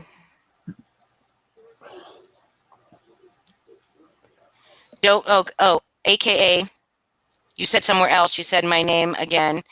Dulcet Hall, AKA Holly Harris. Did you not also do a 7-hour live bashing someone who couldn't speak up for themselves? Yes, you did. Take a few seats. Don't get caught with this one, Melissa Jade. You know what? I talked about that earlier in this live. I talked about it. Juicy Watermelon, Angela, and Holly being on a panel together has happened once, and that it's not a good idea. It is never going to happen again, Juicy. Never. She's a gaslighting narcissist. She's a fucking huge fucking liar. There's no way that Holly and Angela could get along. They've tried, and it just doesn't happen. People have tried to mediate. It just isn't happening. No, and even when I decided I was going to fucking drop it all, and I was going to did not do a 7-hour live about the 7-hour live wasn't about you. It was about a lot of things. There was a lot of stuff. Mandy actually came onto that live. Yeah, Mandy was on that live. We could make it public if you like, Angela. Yeah. Megan and Pink Dagger, that's here, was on that live. Yeah. It was not a 7-hour live. Sorry, Lindsay, but she's fucking. She comes in and fucking. She needs to shut the fuck up and get out of the fucking comments because this isn't about her. Angela's a fucking liar, she's a fucking snake. A lot of stuff that's happening would not be happening right now if Angela would have just listened to the people that fucking cared about her. And I'm not fucking letting go when she lies. Yes, I will. If she fucking would just take back all the lies she's fucking told about me and admit they were lies, I fucking never talk about Angela again. But she won't. You were not on that live, and it wasn't a fucking 7-hour live about you, you stupid cunt. Sorry. Sorry, everybody. No, I'm not sorry. I like the name cunt. You're a stupid cunt. You're a snake. You fucking, you roll through people. Back to Mandy and Natasha. Well, I didn't say this was going to be about Mandy and Natasha. Tell Angela she can leave. She wasn't on that. She wasn't on the live that she's talking about, the 7-hour live. Pink, she wasn't on the 7-hour one. She wasn't on the 7-hour live stream where Josh was on it. Ugh. Yeah. Here's the thing, people. Yeah, it's Carrie, when she triggers me, it actually causes me to do a lot of self-reflection and a lot of growth within my own self. I would love for her not to just tell people that she lied. Tell people she's lied about me, because she has. She won't take accountability. She won't take accountability for what she did with Natasha. And Angela, I know more of what you think behind the scenes. I know a lot more than what you think behind the scenes. So, Angela. But I gotta thank you for the birthday present. But it was great. No,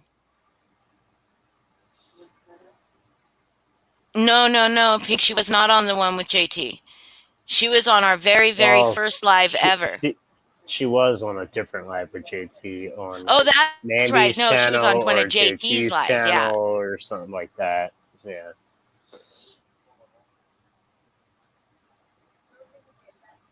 Wait, who got hurt at work and lost work? Natasha? Who says this? Jabberjaw said she got hurt at work and hasn't worked since 2018. So anyway, Yes, Natasha is a false idol and Mandi is the Antichrist. That's a pretty good one. That's a pretty good one. She actually is. She literally is the Antichrist. And that's from someone who doesn't even believe in Jesus Christ. So, I mean, that tells you something. Oh, okay. I don't know much about Melissa. I like Melissa like well enough, and I don't think she deserved any of that. And oh my God, when I saw that live with that Emily person, When you saw who is live that with what her name Emily? was? Emily and Andrea Powers on Natasha's channel. I don't know.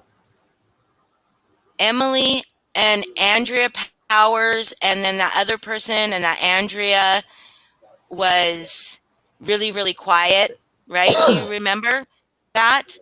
And this Emily girl was like, she was supposed to be there for Andrea, and she's like talking over her constantly and making all these really weird comments. And do you know how many times those people admitted to revenge porn on that live? It was fucking ridiculous. Oh, yeah. Well, I sent those pictures to so and so. Oh, I think, in fact, I believe that one of them, this, of course, I cannot prove because I do not have the text message, but somebody said check your phone.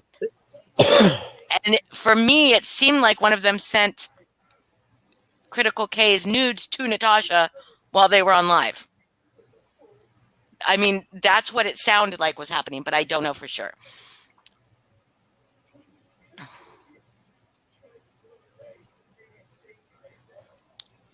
And the other thing about Melissa is like, did you hear how Natasha made Melissa come up and talk about what happened with Lana? She made her. Melissa was like, I don't want to address this. I don't want to talk about it. And Natasha made her. Hey, Oh my Melissa's God. here. Hi, Melissa Jade.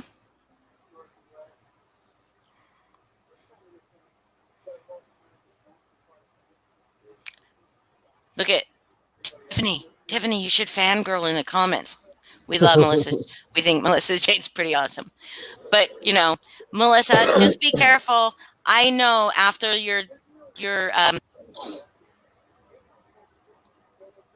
no, yeah, you should have deleted them though. They were bullshit. I agree. I agree. But after your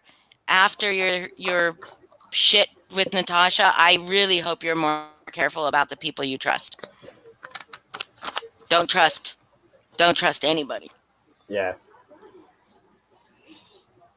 And I'm very sorry that they forced you to divulge like a situation that was going on with you that you didn't want to talk about. It was clear to me on that live with Natasha that she just replayed that you did not want to be doing that. And that was fucking ridiculous. Yeah, be real careful about that Angela Ferris because she's not one to be trusted. There you go, Angela.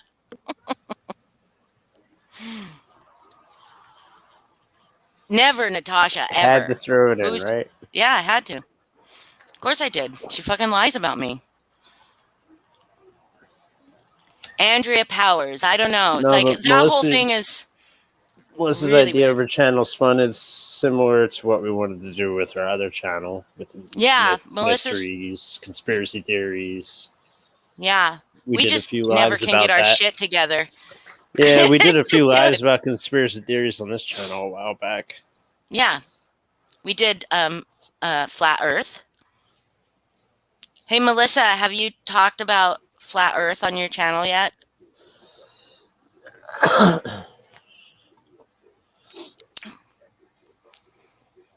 don't know if they talked about Flat Earth, I think. That's right. It's nobody's business. There is no one's business. It is no one's business why somebody's on YouTube, why someone chooses to do YouTube, why they're not working, if they're not working, and they don't have to prove anything to you unless somehow that proof is because they're somehow scamming you. right? If Melissa was somehow scamming people, then yeah, she should have to disclose things that were relevant to that. Oh, Natasha doesn't show shit.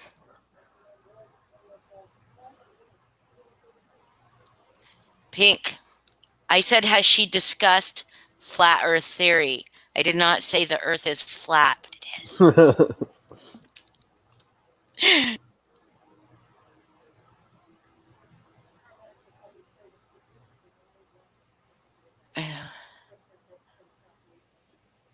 Hey, moderator's back. Yeah, hi moderator. So I have been informed that by several people, and like you guys, most of you don't know who I am, and that's great. But that Natasha is super nosy. Like she wants to know everything about everyone, and she has a full team to research that. That they don't actually always research true crime. I mean, it would go to show that she doesn't really have a true crime channel anymore, right? It's all just reclining. It seems they all just follow the drama and send her videos, screenshots, and I'm sure that they're screenshotting this. I'm sure that there's people. Oh yeah, but we don't delete our lives like some other people out there. That's right. So we'll leave our lives up. That's right. So that Natasha, you can hear me call you a racist and a transphobe and a scammer and a socially opportunistic predator. And we haven't deleted a single comment tonight, not even Mandy's, or blocked anybody. Just no. To show you. Versus Mandy went live to say we were asking her to come up on panel. She might still be live or ended. Her live went on for a while. She was probably still live while she was commenting here.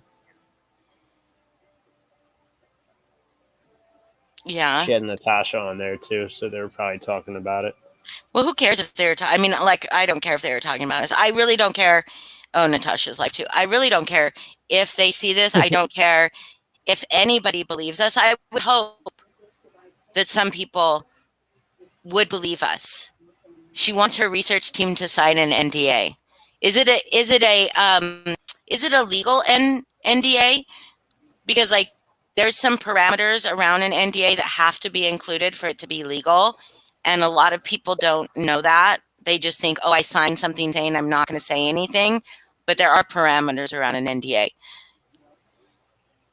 I don't think she would actually go through with going after somebody over the NDA either. She thinks she's a fucking star, Chrissy. I know. She has holes in her shirt. And she can't even know. We're not going to make fun of people. And as Mandi likes to say on her live, those are very popular shirts. That's the fashion. That's the fashion nowadays. It's air conditioning, really. I don't see people wearing them. Oh, I mean, I have one, but it's not something I wear all the time.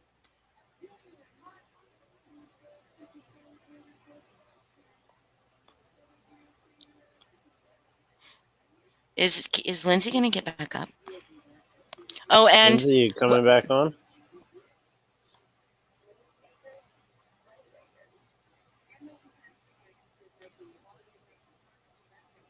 She thinks she's the mayor of YouTube. She also thinks she's the judge, jury, and executioner. For some reason, I only see. Did she disappear?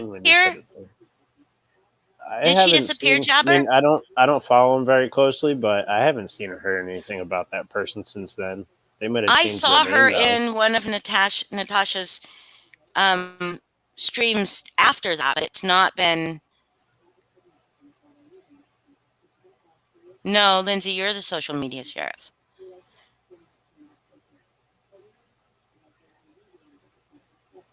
Karen says, "Burn all your shirts like that." I'm assuming that's. But it's really cute. It's not a moo-moo. Boss hog. Yeah, if she's disappeared, she's probably just around on another account, like Juicy says. Okay. Oh, but no, Karen. She was done with the true crime community channel, the true crime channel, but she wasn't leaving YouTube. She was taking a step back from YouTube, from true crime, so she could make money off of the drama. Yeah, she realized she's making a lot more during the drama streams, and she's got members, like more members than regular people commenting. So why not just keep going with the drama and making money, I guess.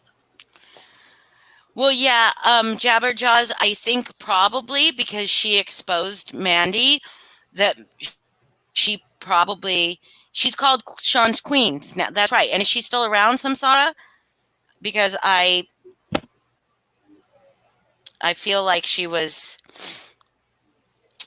around for a little bit. That name looks so familiar. Samsara. Oh, she's been in comments about Mandi lots. Oh, okay.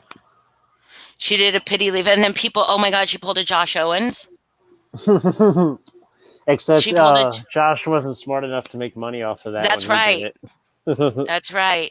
That was like 2 live streams of 4 hours of him like crying and saying he was going to leave because it was too much.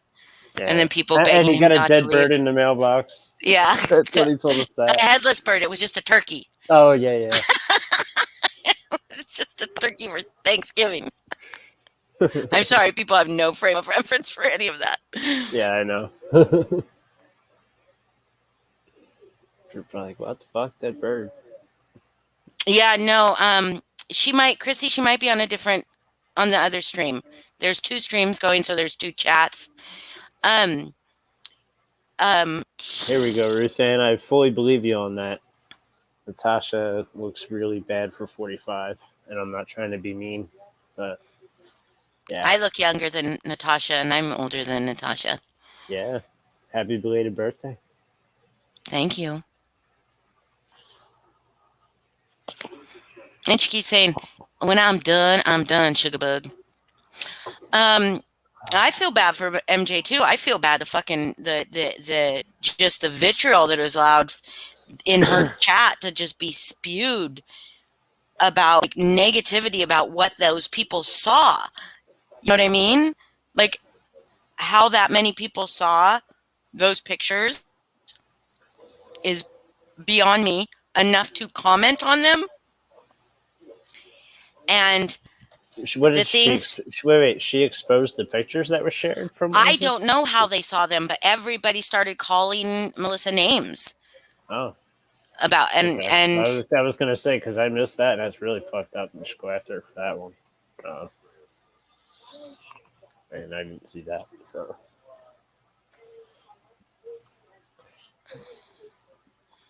yeah, it's fucked up. Natasha exposed them, Juicy Ant covered watermelon.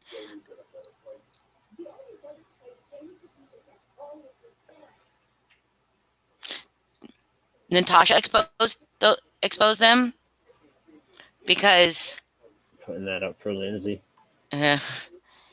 Because I hope that Melissa goes after them legally.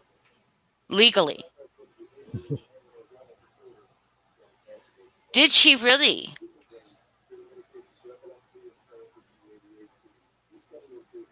Well, Chrissy, that's highly illegal.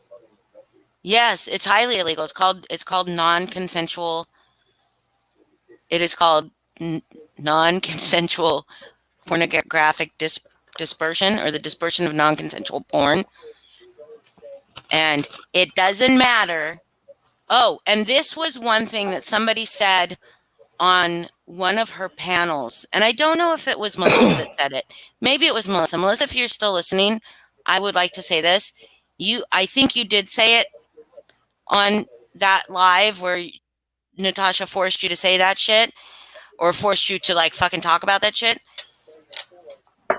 If you send a picture to somebody, an intimate picture to somebody, please do not have the attitude or the idea that, oh, if I'm unwilling to send it out, chances are it's going to get out there, because you sending your picture to one person is not giving consent for that person to send it out anywhere. And that is the kind of attitude that I think needs to, the mindset in women, if that does come out, if things do come out, that they're the mindset of like, oh, well, I took the chance, or the mindset of people like Angela who blamed somebody. Here's one. Angela blamed Mandi for her pictures being spread around. That's what Angela did. So sorry. Sorry. This is a bash Mandi, Angela, and Natasha live. But anyways, so if you have the attitude of, and sure, be prepared for it. Like, I don't want anybody to be devastated or surprised by it, but I wish that we would be surprised by it. You know, I wish it wasn't so prevalent that we would be surprised by it. But it doesn't mean it's your fault, and it doesn't mean that you have to accept the fact that people sent out your nudes. And if whoever you sent your nudes to sent them to someone else, that person is guilty of non-consensual dispersion of non-consensual porn. And the person that they sent it to, if they sent it to anybody, they're guilty of it too. So If I have it's it just correctly, Lena is the one that started with sharing him. And she shared it with Natasha? They had only gone to Lana, and somehow they got spread around from there. That's from what I remember hearing. Tiffany might be able to correct me if I'm wrong there, but as far as I know, Lana was the only one that had them.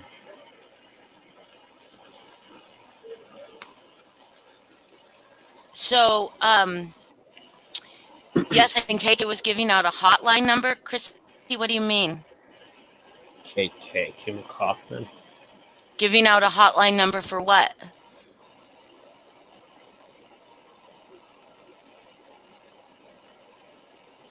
Well, somehow enough people saw them that they had nicknames for fucking Melissa.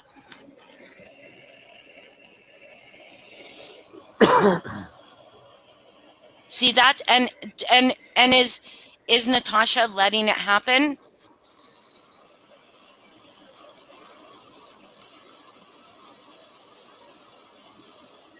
Is Natasha letting that happen? Letting what happen? People making fun of MJ? I'm sure she is. She's probably, and I'm not listening to it, but she's probably joining in on it.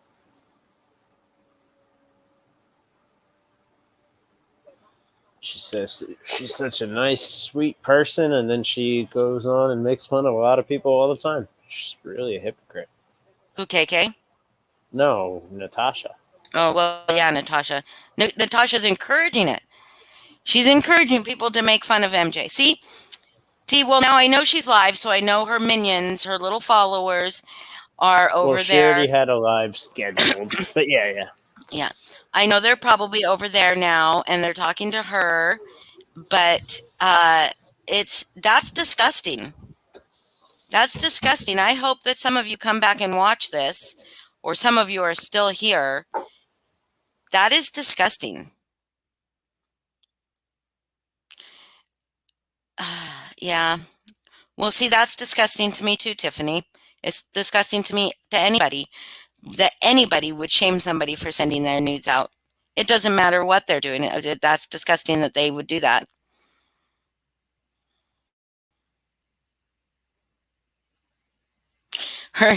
Is Natasha like a demogorgon or something? And she's got to feed off of people. No, I don't think that's true. I don't think that's true because she could. There's all sorts of people. Stop, pause. There's all sorts of people into all sorts of different things. So Yeah, but she'd be too afraid of that getting blasted. Well, yeah. I mean, she's smart in that regard, is because she knows there's enough people that hate her that they would show it. She's hypocrite enough to go on live saying never share your personal information, your ID or anything. And then she had, if to be a mod with her, you have to send her a picture of your ID and sign an NDA. And who knows what else, but See, this I believe to be true, Jabberjaws, is I 100% believe that it wouldn't even, if there were 16 victims, let's say there were, and they asked her to not show anything, she would still do it. I bet you she would still do it. She has no regard for anybody. She has no regard for anybody. Probably. Chris Hansen did that. He had victims who didn't want stuff out, and he put it out there. Now a lot of people hate him.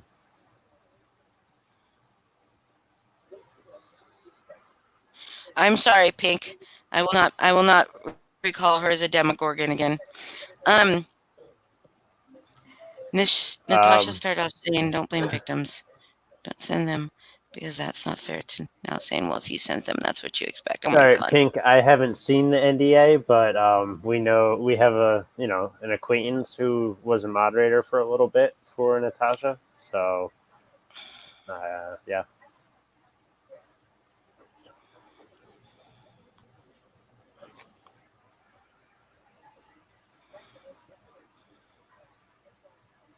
But Chris has money. Oh, now they claim 35 victims, Lana. I bet you that they are all Mandi with fake email addresses. Because Mandi just posted on that community thing where she posted that long story explaining who we are.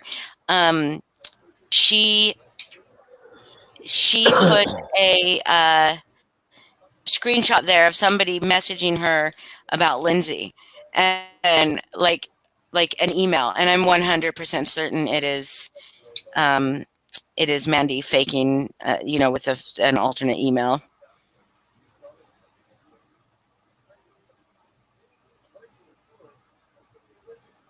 She's definitely not a Christian. Who said 35? We haven't heard Jabberjaw said there's 35.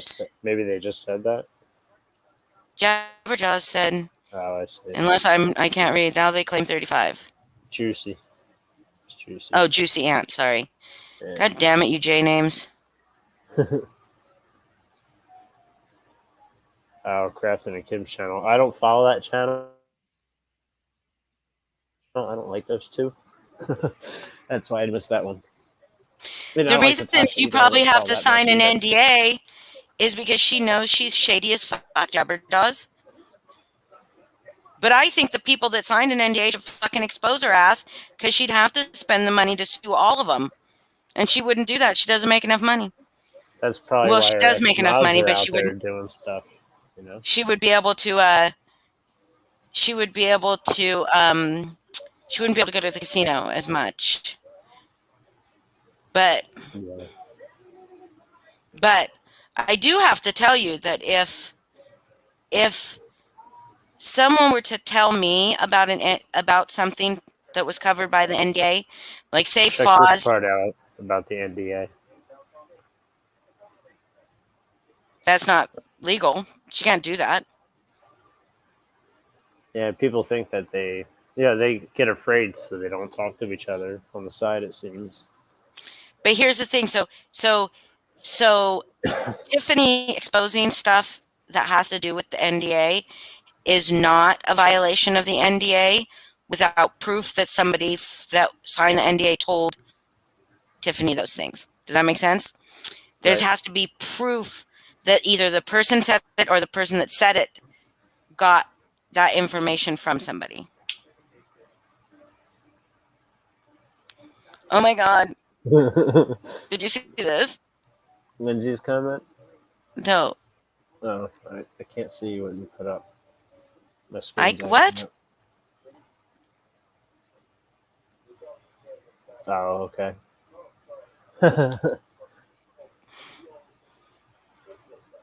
Gambling is a sin. Greed is a sin. Gluttony is a sin. Slothfulness is a sin. Wrath. Envy. What else? Did I get them all? Did I actually get them all? I don't know.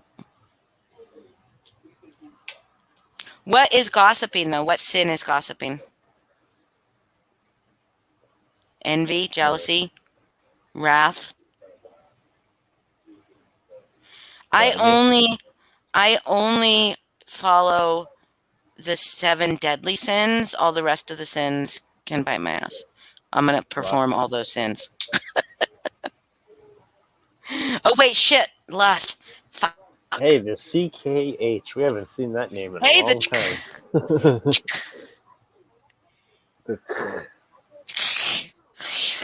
I the pride, greed. There you go. How can she say she's a dear terms of service? I think you need to make a deadly 7 sins video highlighting all the ways that Natasha is a Christian. Or maybe Mandi C exposed. No, we'd have to, I guess, Mandi, that's just about Mandi. I'd have to ask Justin. If you. The- The,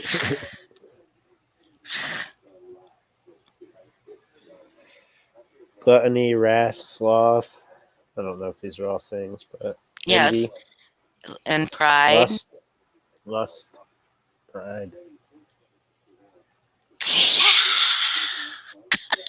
I'm Wrath. sorry. We got to get him up on panel. Or she. Is it she? There you go. Is it? She lives with a man she refuses to marry. That's a sin, technically, right? Oh, yeah. Holy shit, Jesus, take all the wheels. All of them. All of them. Every single one. That is terrible. That is like, that's really bad, right? Oh, Has she been married before? You cut out. What'd you say? Has she been married before? I have no idea. People in the chat would know. That's only 6. Where's 7?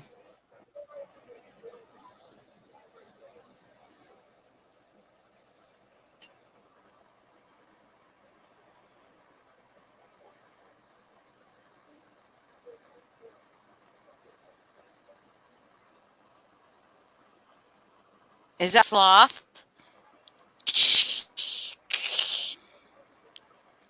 Courtney, that's only 6.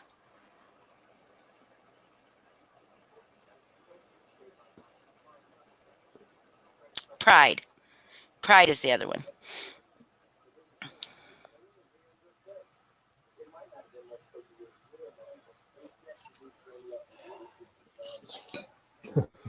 Isn't yes, she does encourage abuse against him. So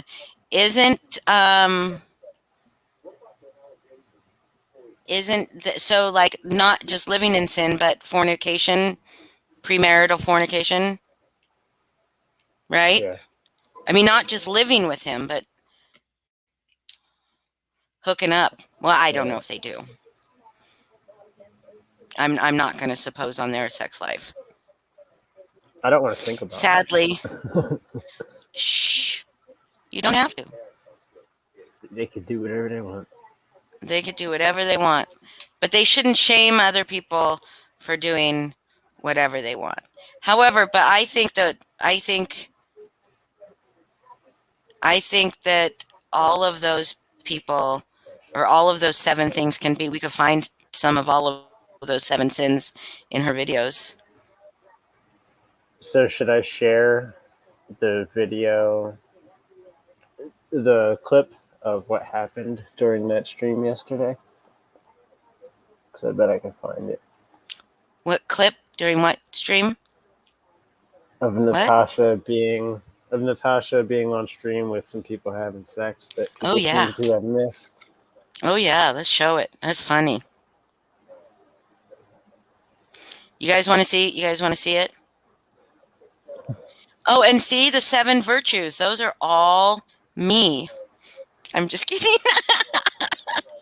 Especially that last one. I bet you anything that she would say that she has all 7 of those. That all those those virtues are all describing her. I would say diligence, chastity, patience, charity. None of those are what are her.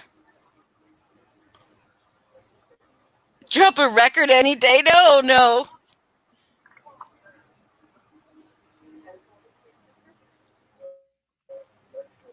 All right, I'm gonna do this. Okay, you share the screen. It's been a while. But I Okay. noticed a lot of people can't seem to figure it out. I'm going to give you a tip, Mandy and Natasha. I think Natasha figured it out finally. When you share your screen and you're trying to share a video or a recording, share the damn audio. Because we can't hear shit that you're usually sharing. All right, is it on screen? Nope, not yet.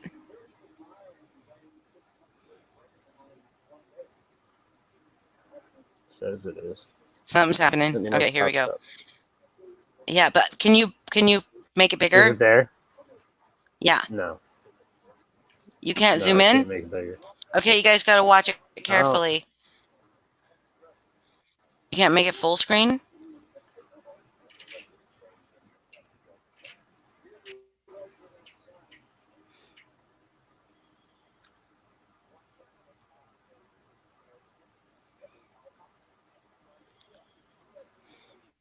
Thanks for coming, Jabberjaws. Okay, I don't know if I shared the audio on it. Or the audio's not working. See? It's not even quick. It's not even quick.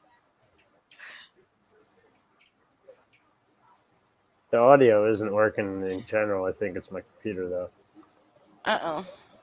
It looks like he saw it the way he threw his glasses and started yelling Jesse. Yeah. But he didn't see her in front of him? In a second. She peeks through.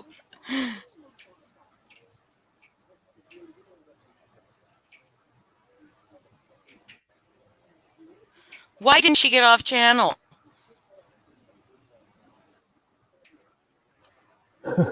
She should have just clicked right out, like backed out or something, right? Yeah. Put the phone, like lay the phone down.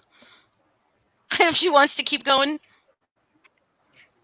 And look, this is going on. Like she's still got her camera on.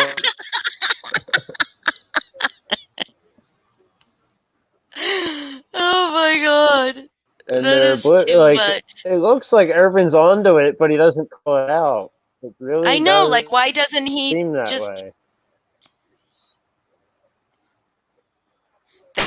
that rosacea, I know. Remove him from the That stream or rosacea is something. out of hand.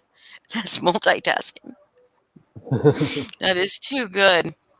That is too good. Well, what has it been? Has it been 3.5 hours, really?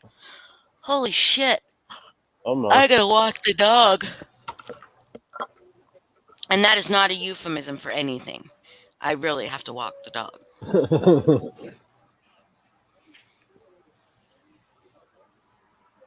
Yeah. Well, do people regularly have apparently moderator? YouTube on, wow. Apparently, her man wants her, and her man gets her when her man wants her. It doesn't matter what she's doing, and it's good for her that her man wants her. But I feel like she should have just put the phone face down. Well, I think, Lindsay, you and I could actually find our way out of a paper bag, unlike most of the true crime community over there. And that's present company not included. I'm talking about, night, Courtney. I am talking about the people that believe Natasha Cooper's bullshit. The people that buy. Actually, I don't blame the people that buy Mandy's bullshit because we bought Mandy's bullshit too. It took Mandy really going after us hard. Thank you. And happy early birthday to you. It took Mandy really coming after us hard, but we never profited off anything Mandy did. Natasha does, so I don't think Natasha will ever fully write her off. Yeah. Good night, Pink. He was in her ribs. He was stirring her guts.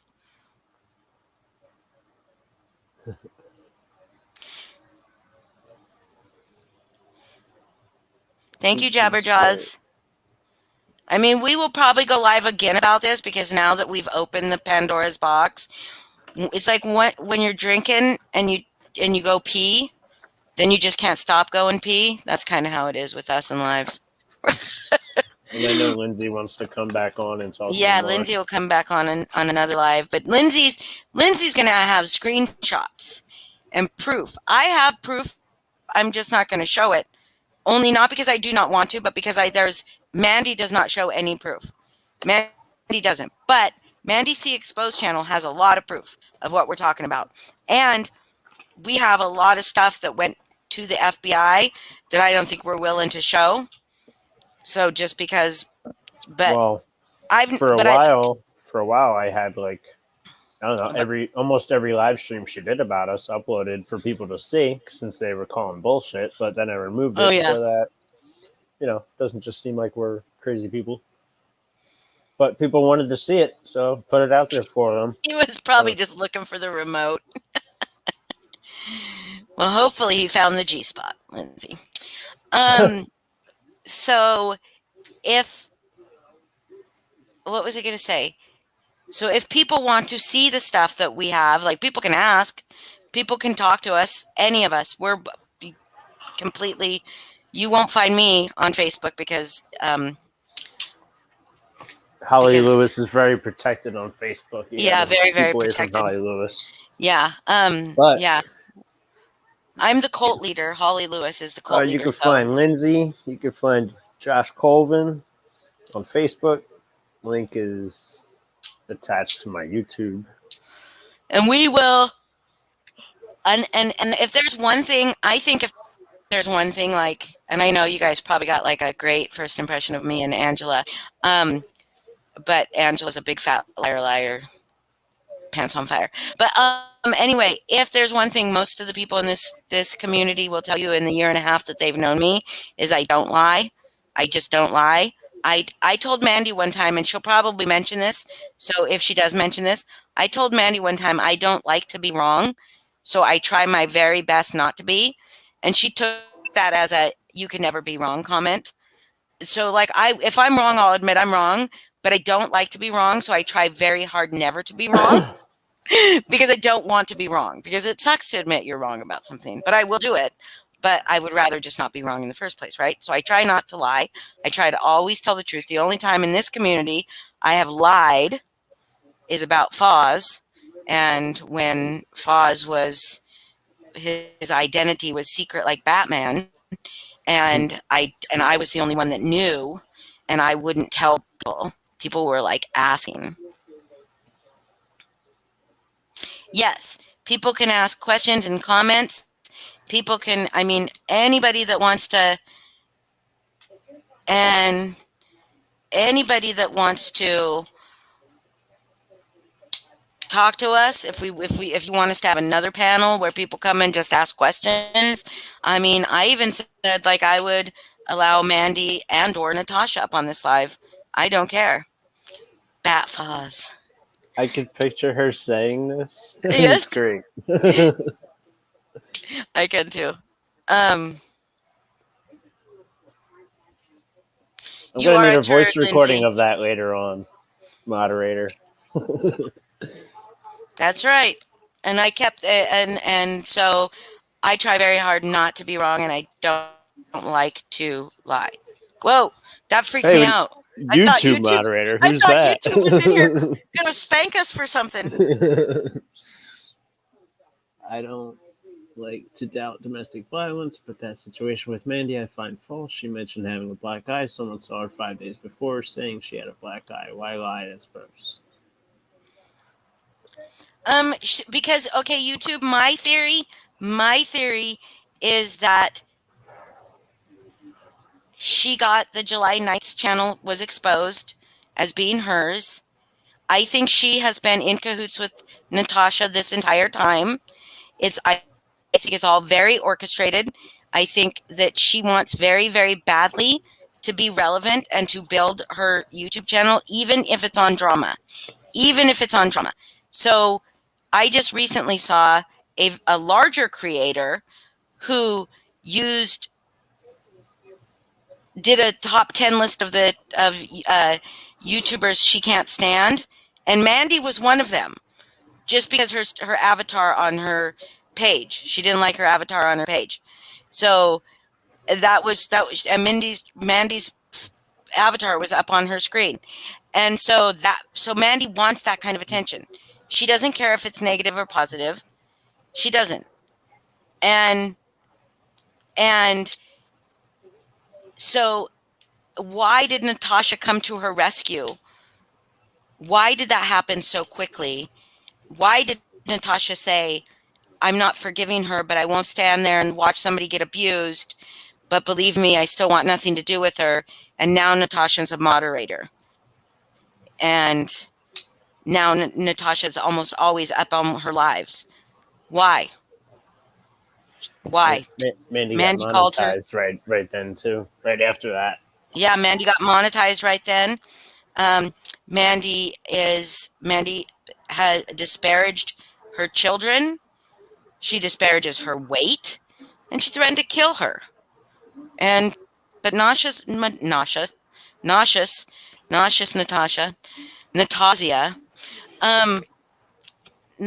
is okay with that. She's okay with it. Yep. Water under the bridge to her. Oh yeah, Natasha told the cops she couldn't get offline because this is her job. Yep. She said she reported the threats. She never really did. She did not talk to the FBI. She did not get the FBI agent's personal cell phone number. The FBI did not tell her that we were annoying and to not give the number out and to do this and to do that. There we go. That's probably true. Oh, and especially the fact that it was happening on a YouTube live that people recorded probably of her fucking saying he was choking her. Yep.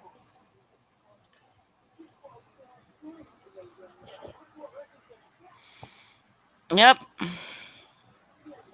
Oh, I'm probably pretty sure of it. And then the FBI going to Mandi's house. The FBI doesn't go to go to a home unless they're investigating you, and they weren't investigating us. Nobody showed up at my place. Nobody showed up at Angela's place. Nobody showed up at Foz's place, and nobody showed up at Lindsay's place. So, and we've all talked to the FBI. Well, maybe Foz hasn't. I don't know. No.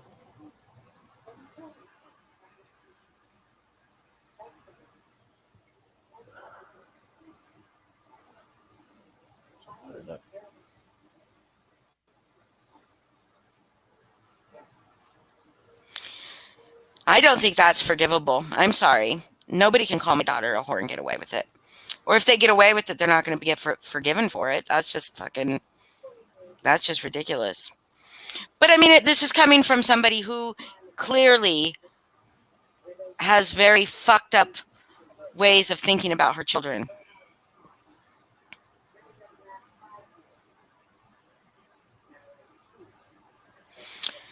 Yeah, no. The FBI definitely made us email them all of the stuff that we had.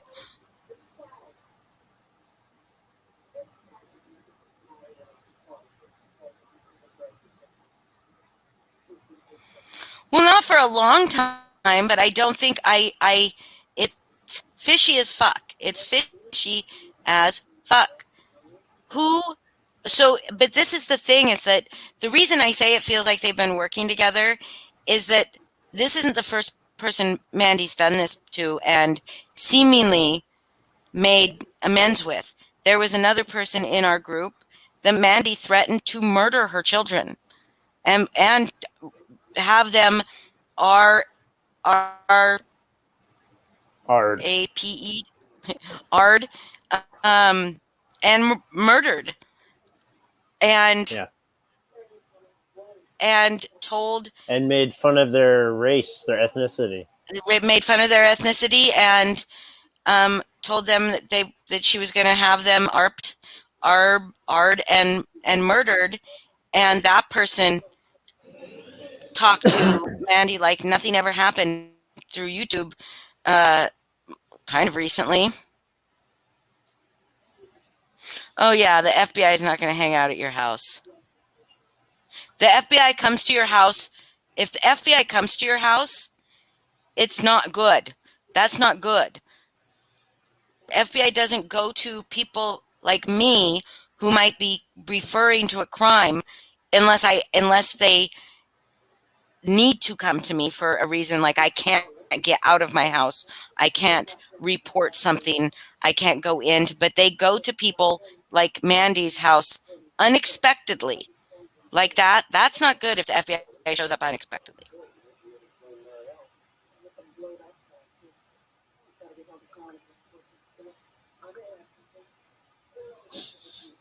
Yeah, and the thing is that we may, they may see, well, why hasn't anything been done? But also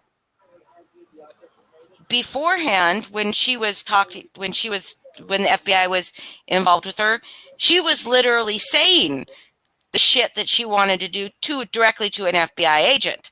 That's quite different than what she's doing with us.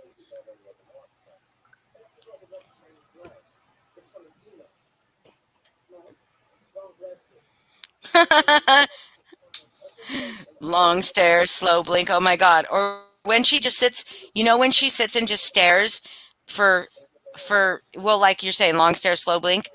You know who she reminds me of? Tucker Carlson. Like when he looks just like he's fucking just brain dead for a few minutes when he's just staring when someone's talking. That's what she probably is very, very, very flattered by me saying that, though.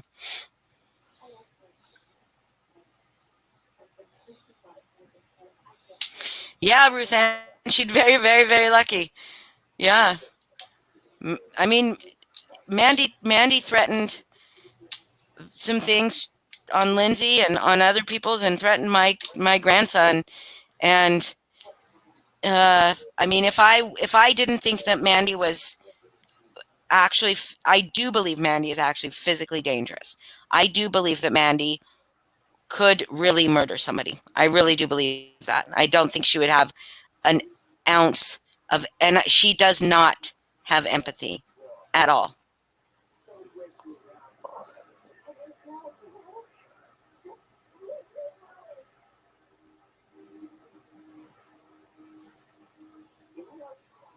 Yeah, Natasha tried saying some bullshit that the agent said not to give us his phone number while we've had his phone number. Yeah, we've had his phone number, but not to give the personal cell phone number.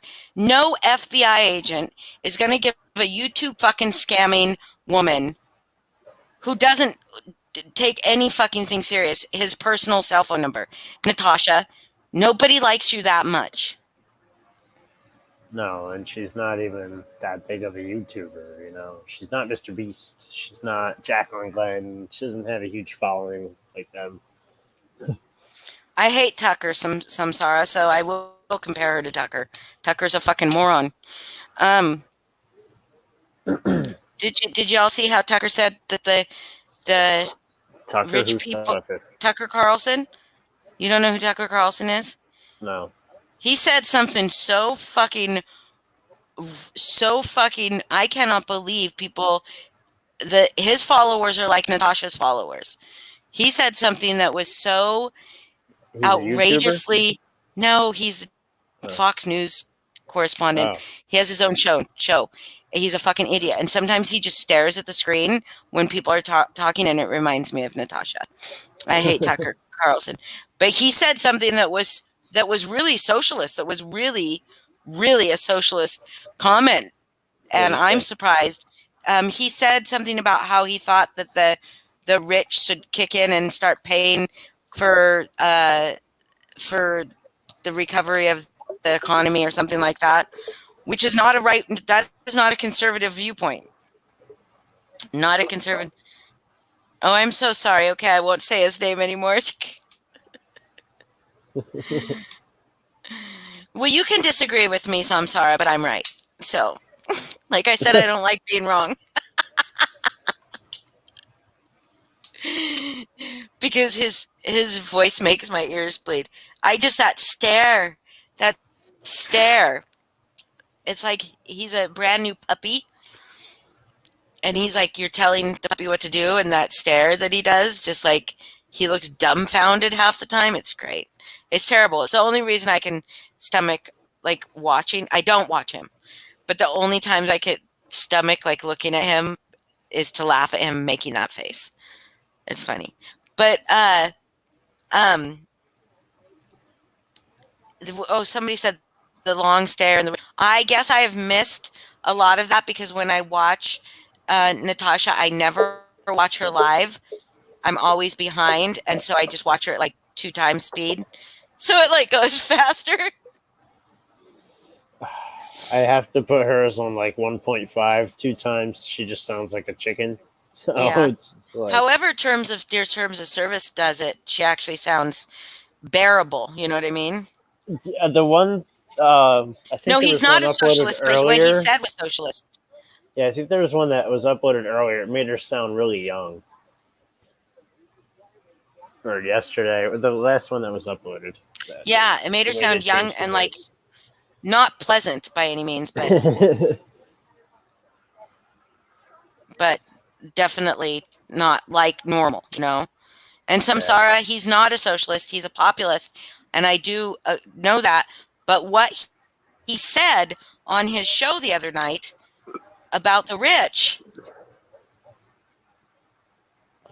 it was very, very much a socialist kind of a really left wing kind of an idea. So